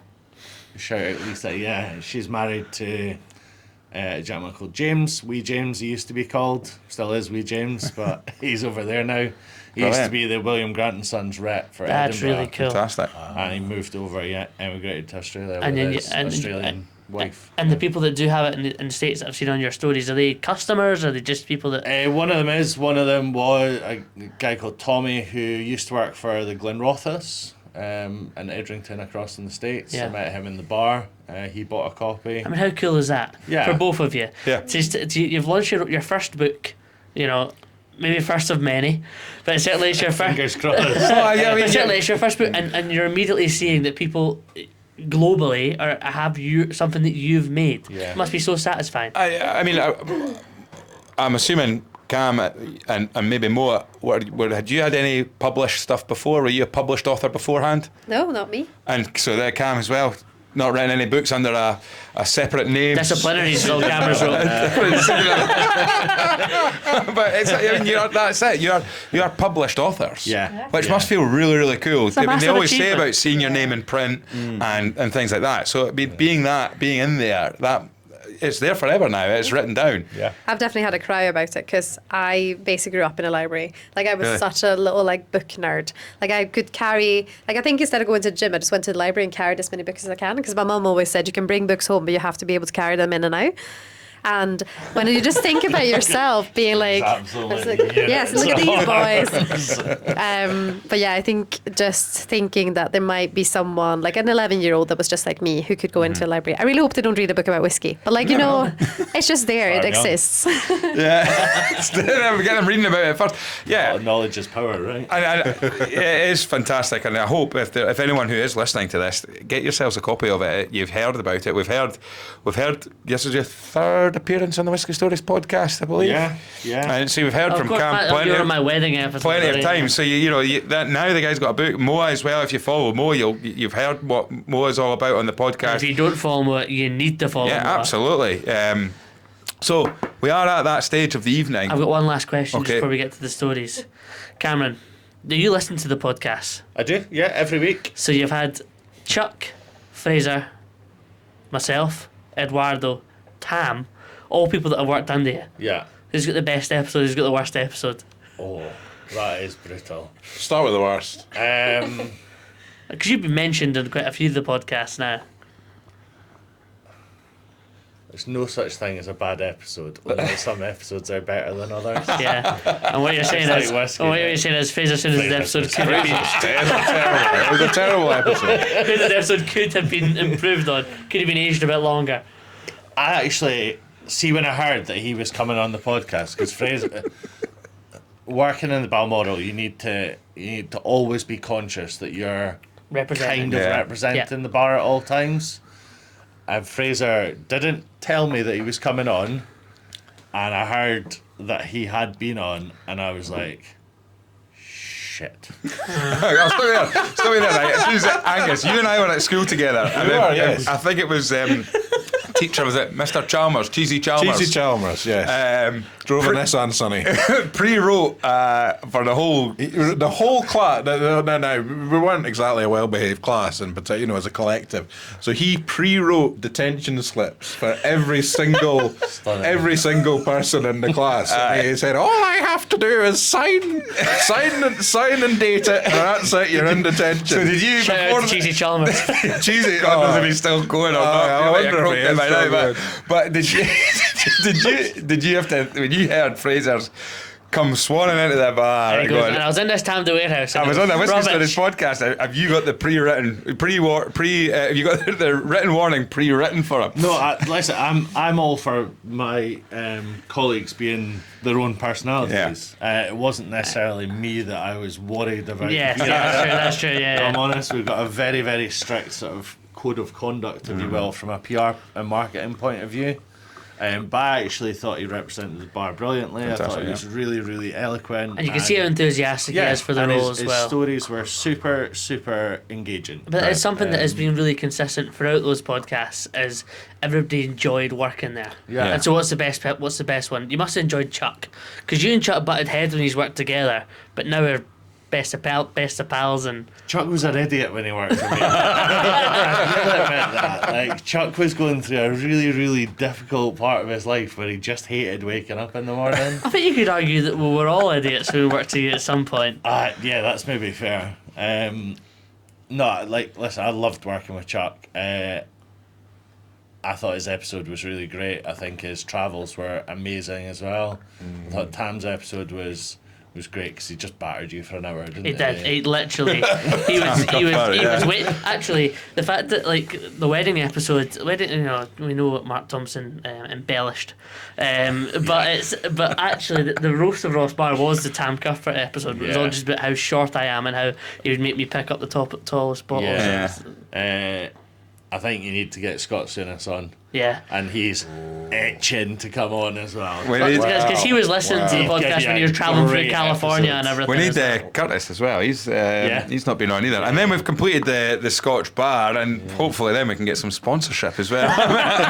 I'm pushed to book. M&S on Princess Street. And so it does bring us to that point of the evening. Right, so Moa, it is your What 3 Drams. We briefed you earlier on. Ross has already tried to guess what one of your What 3 Drams And is I guessed going to it be. correctly. By the sounds of it. Basically, three whiskies, any three whiskies you like that have got some sort of meaning or story associated with them. So Moa, Swedish Whisky Girl, what is your first of your What 3 Drams?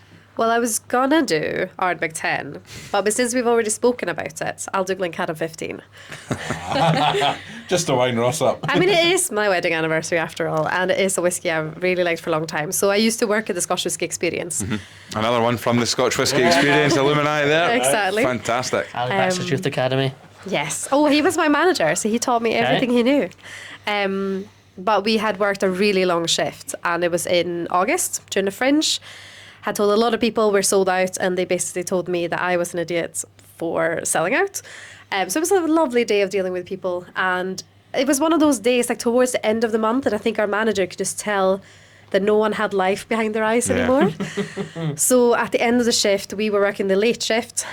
She took us all up to the room on the top floor, Castle Hill. I was so tired, I just laid down on the floor, and they have these lovely kind of barrel stave lights in the ceiling. So I just remember looking up at those and being like, I'm so tired. I can't wait for August to be over.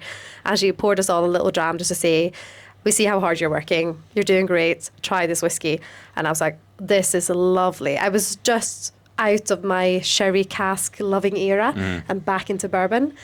And Glencairn 15 was just like, this is so lovely. It's one of the best like ex-bourbon cask whiskies I've had, which was about a month before they had like a gap in the stock, like a stock gap, so you can get hold of it for 2 years. So I'm like, love this whiskey. Where do I get hold of it? Can't. Great. So you married the boy that could get you.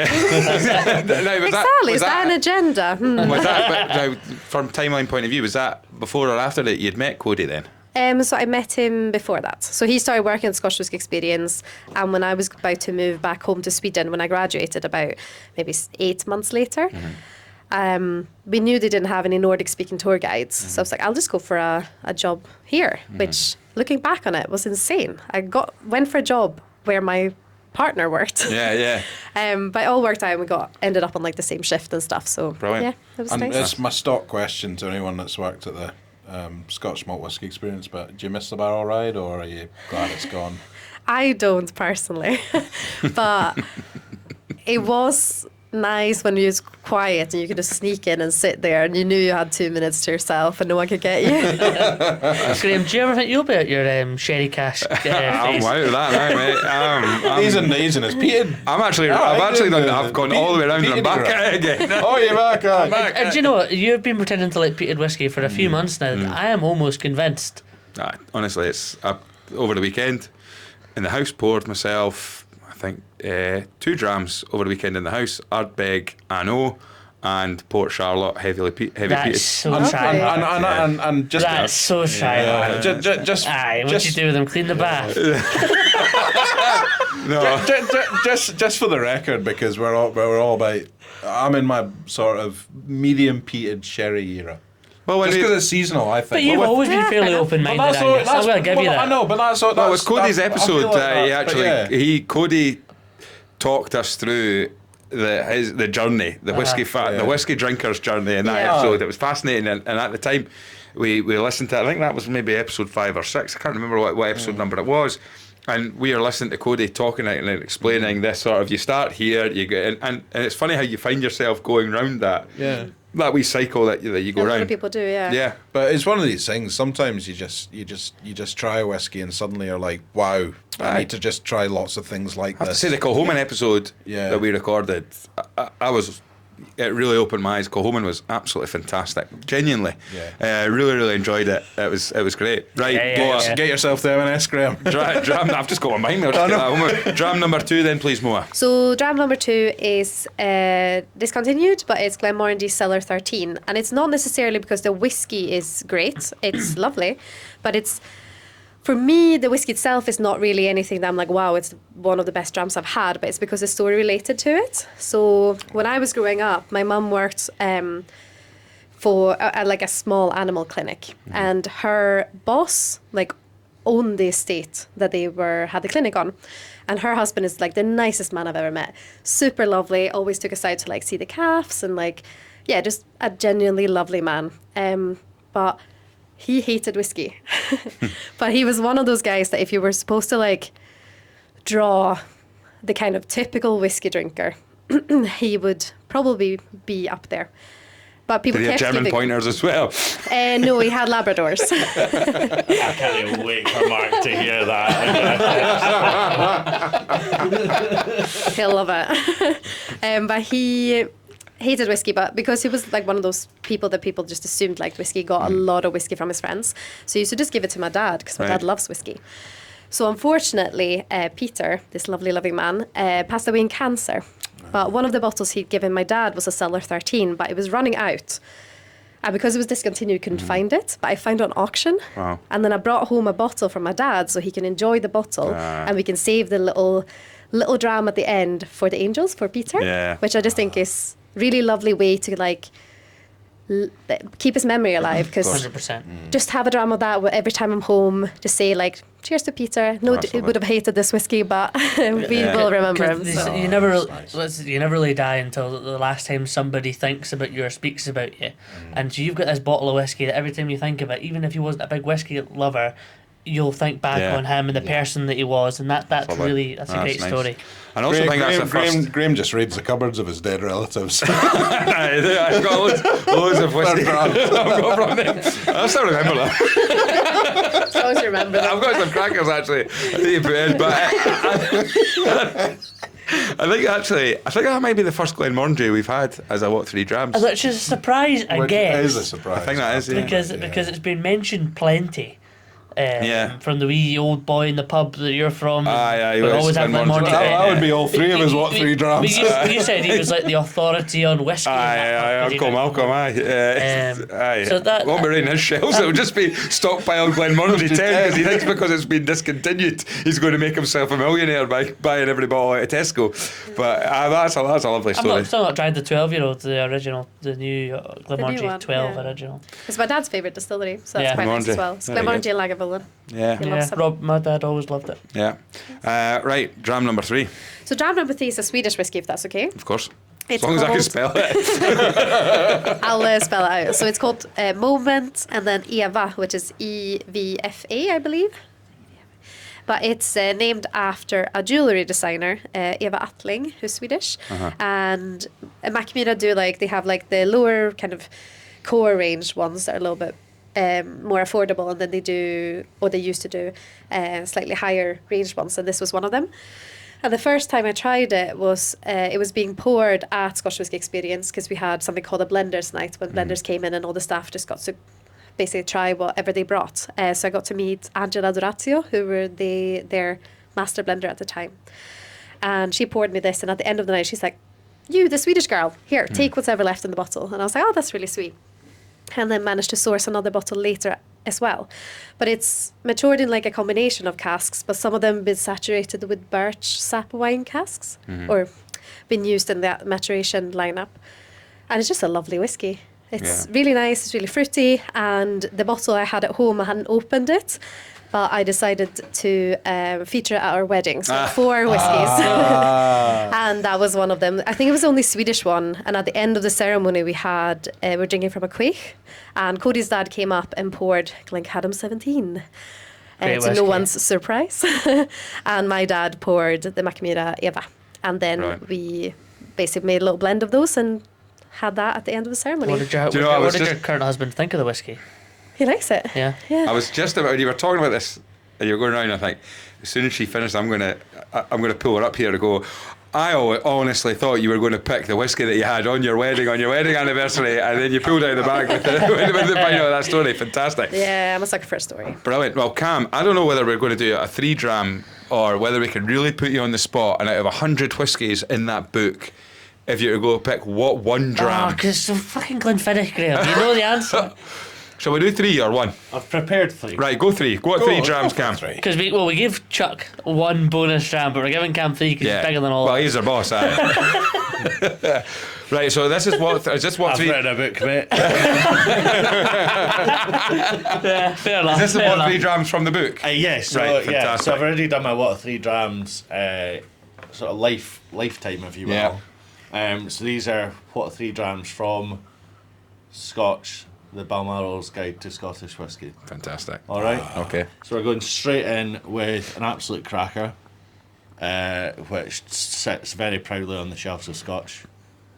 Bunnahabhain 40-year-old Oh, what a Okay. dram. And this is not just a flex because it's a really high age statement whiskey. This is genuinely my favourite whiskey that I've ever tried. Really? And I say that very, very confidently. Oh, I don't know if you can say that confidently. Well, I am. You say it. I've had that whiskey with you. Oh, dear. A few times. Yeah. Yeah, a few times. Yeah. love that we have a live fact checker. Yeah. Aye. No, I'm in. Well, welcome to the Whiskey Stories podcast. We've got Angus, the whiskey fan, who is that's not head of research, Yeah. and we've just got Ross, Yep. who just. We would say it's very rare that somebody give a fact check on somebody's opinion. Yeah. But I Ross know can- Cameron's opinion. Thanks for correcting my opinion. I think you really love it.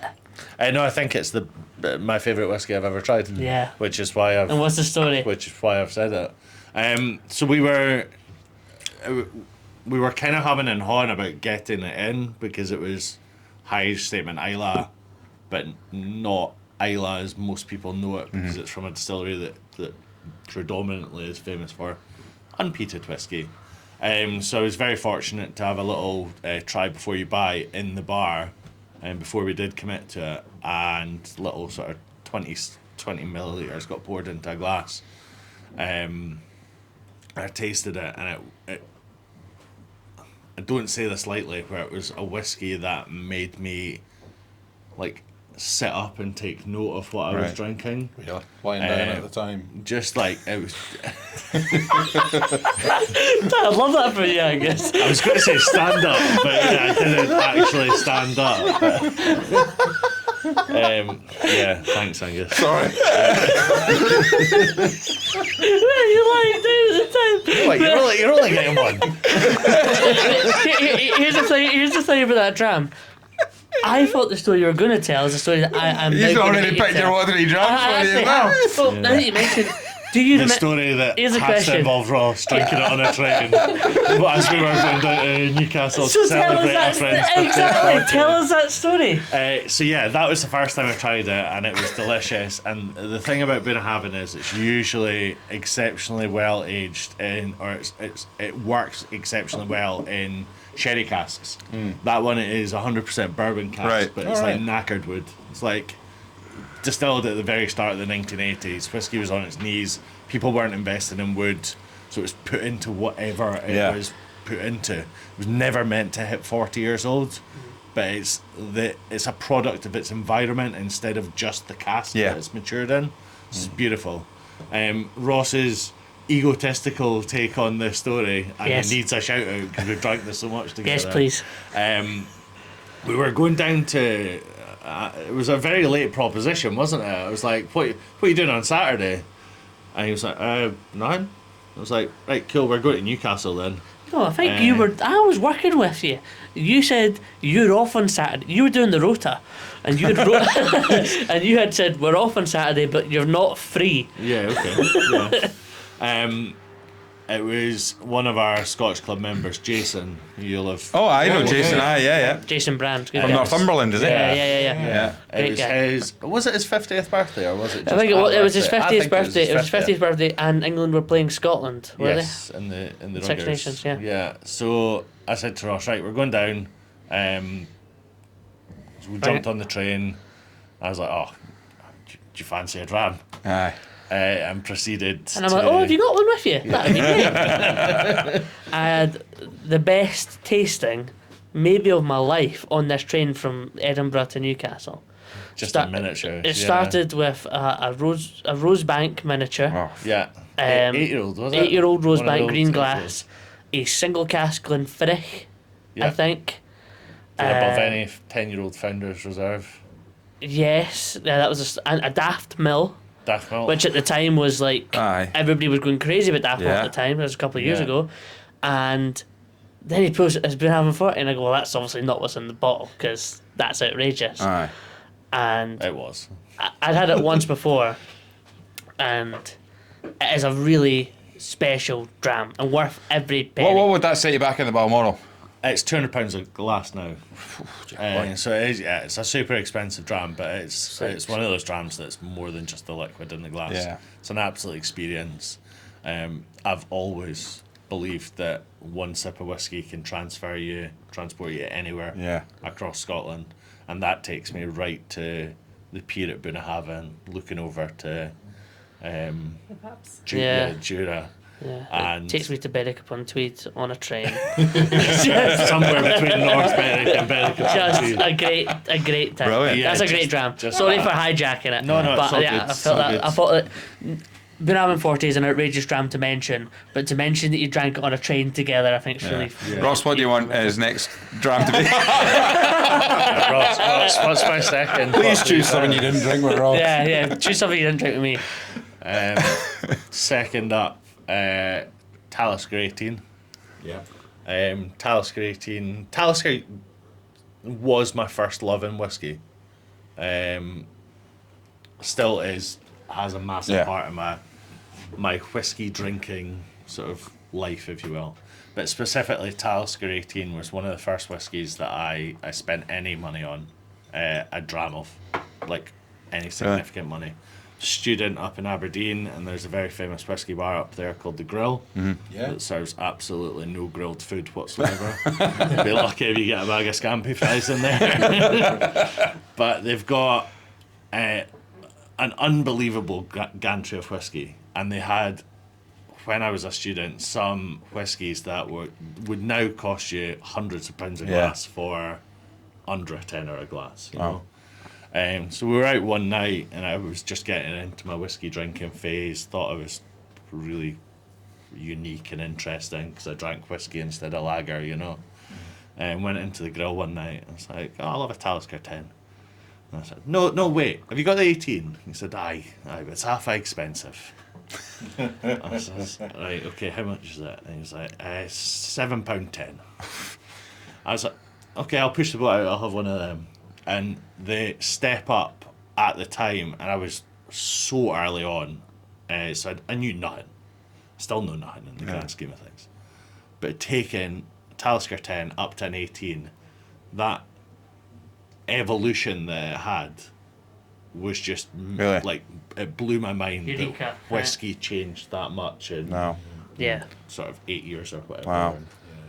It's a whiskey that I hadn't really known an awful lot about until the podcast, and actually, I think this mention of it, it's Talisker 18 kind of gets slaughtered for the wrong reasons on this podcast I think because of the I hike in particularly price. bring it up because I mean, whenever we're talking about pricing of whiskey, It's the easiest. because it's it's a kind of set example That of a whiskey bottle that that went from around sort of £70-80 £60, I think it or was. for an 60. 18. Yeah. You know, about 4 or 5 years ago at least, you could get it Yeah. for £60 now. I think bones are £200, isn't Yeah. it? You wouldn't get much change, to be honest. Yeah. Yeah. Which is it's a sign of the industry as Yeah. well. Well, this is it. It wouldn't be Unfortunately. the price of that if people weren't paying it. So, Yeah. Aberlour got a lot of criticism for it with the Rabuna as well, Yeah, because it yeah, went from a that £30 £40 bottle yeah. to £100 or whatever. But And- people still buy it. Yeah. Well, exactly. But the missed trick for me is increase that price gradually. Yeah. Instead of just chuck it up like that and be like, go Yeah. from that to 2.5 times that and expect people to pay for the same. Yeah. I think we had somebody on the podcast who said that they visited the distillery at the point that the change had happened, Yeah. and they had the old bottles on the old bottling, the old labelling, Yeah. the old and they hadn't At even the new price. at the new price. So Yeah. they hadn't even had the decency to say, "We'll just put all the new branded stuff up and call it that." It was so basically what they were saying is, yesterday you could buy it for this price. Today, and you can't even hide behind. Angus said. I can't remember who it was that maybe mentioned it to you. We were talking about the Glenallachie. Well, no, it was the Glenallachie rebrand. Yes, And you were sort of saying there's a wee sort of nod, wink, wink. When a distillery does a rebrand, relabeling, usually they'll use a new batch or something like that because they want maybe to hit a mark with so people. like the first batch Yeah. that will come out in the new branding is maybe, you know, some cynics would say that they maybe put quite decent casks into those brands so that people, you know, try the new bottling and go, ho, you know. That this was is- bloody brilliant. Yeah. Okay, Great fantastic. dram. Great dram. And your third and final one? Third and final dram is a Glenfiddich. Dun, dun, dun. Thank you for listening to the Whisky Stories podcast. Glenfiddich 12-year-old. Okay, brilliant. Did you not do that your first time round? No, did I? No. Glenfiddich 1955 in my first time round. Yeah. Of course, yeah. Glenfiddich 12 was my Eureka whiskey. Yeah. So that was the first whiskey I sat down with. Ross has heard this story probably 200 times. So I'm sorry to bore you with it again. No, it's fine. It's your podcast. See if we can not interrupt you this time then. You've got listeners who might not have heard it. True, so. true. It was the first whiskey I sat down with just as I was like, right, let's do this. Had a taste of it, wrote tasting notes, and it matched up with Brian Kinsman's tasting notes. Wow. Surely I have heard this a lot. Which was like, and it was early on as well. I was maybe 19 at the time. Gives so you a it's- boost of confidence. Yeah. It's like, yeah, okay. I like my palate isn't as bad as I thought it was, or I can see through that really raw alcohol, which is what we taste a lot of the time when we're tasting whiskies for the first time, you know. And just a little reference back to the book. That first tasting note that I wrote for that, I haven't deviated too much of for the book. So it's one of the Apples and earliest. pears. Yeah. So what you can say, this book's, you know, you've been writing it for, what, 20 years almost, you know? It's very unkind of you. Oh, that's brilliant, honestly. Great that, you know, the drams that we've heard, the stories that we've heard. Thanks for coming on. No, We really thanks guys for appreciate coming it. into the new Whiskey Stories studio. HQ. Yeah, the vaults, the cellar. We've been in here, the whiskey store. But Moa, how can Until- people find you? I'm Swedish Whisky Girl anywhere, Yeah, pretty much. Swedish Whisky Girl anywhere. Are you TikToking Yes. and you're Instagramming? Yes, much better than I'm TikToking. But Yeah. we'll see, maybe in the future I'll be better. Brilliant, fantastic. And Cam, what about yourself? In person at Scotch at the Balmoral, or on Instagram at the Scotch Cam. And if anyone's in Cannes, when's that? I'm away 2nd to the 5th of This will be out December. The 5th, so. If anyone's floating around Cannes, In the past. well, no, I don't know. I don't actually know. We've got quite a lot of Whiskey Stories podcast backed up. But listen, guys, thank you very much for coming along. How Thanks can for people, having us. just a reminder, you can get the book on all good retailers. Yeah, toppings in Edinburgh, you Yes, said. yeah, toppings. It's in Waterstones. Amazon's that's Amazon, massive. if Anywhere you're in the world. overseas, yeah, Yeah. Amazon's For all of our If global listeners. you are a listener who is listening to this podcast, Amy and from you Boston, I'm expecting to see a bottle. yeah, get the. We want to see a picture sent out retrospectively. You'll get a 25% discount on their next book if you send the photo to us to say that you've bought the book, and you'll 25% off their next book. But listen, thank you very much for coming along. It's been great lovely to meet you, Moa. Thanks for coming back on, Cam. Thanks for having us again. Thanks for putting Ross in his place. It's fantastic. It's always good to have somebody there. You've been listening to the Whiskey Stories podcast. A big thank you to Kev at Diggers for putting us up in here. This is great. Yeah. We didn't have too many toilet flushing. No, until the whiskey starts going missing, I think he's going to be happy to have us. I'm more than happy. You'll see videos of Angus coming through the hatch, which is our sort of entrance into that. But yeah, please, if you want to see what this place looked like, check out the YouTube channel. The YouTube channel is starting to grow. We're up to 71 subscribers, which it sounds pathetic, but I think 2 weeks ago we had 55, so people are starting to notice it. Yeah, but also, as we've mentioned, the Whiskey Stories Facebook group, it's a place to be. A lovely little community. We do our weekend dram roll call. We get pictures of Get 30, 40 people putting their yeah, drams in it's now. fantastic. All sorts of loads of stuff. All sorts I'm of starting to collate a sort of bank of people's home bars, whiskey bars that they've set up. They're all There's a few- better than ours. There's a few. Well, look, we've got this Devastating. place, Aye. but there's a few belters in there. We've also got the wanky tasting notes. We've not done a mystery distillery for a while, so Yeah. we'll get onto that as well. Whiskey Stories Pod on Instagram. Please Give us post your 5 wanky stars. tasting notes. Give us pass the pod 5 stars. You name it, whatever. And we're going to get some sniff it, sip it, score it, 60-second whiskey reviews done as well. Thanks for listening. Thanks for coming in. Slán Cheers. Cheers.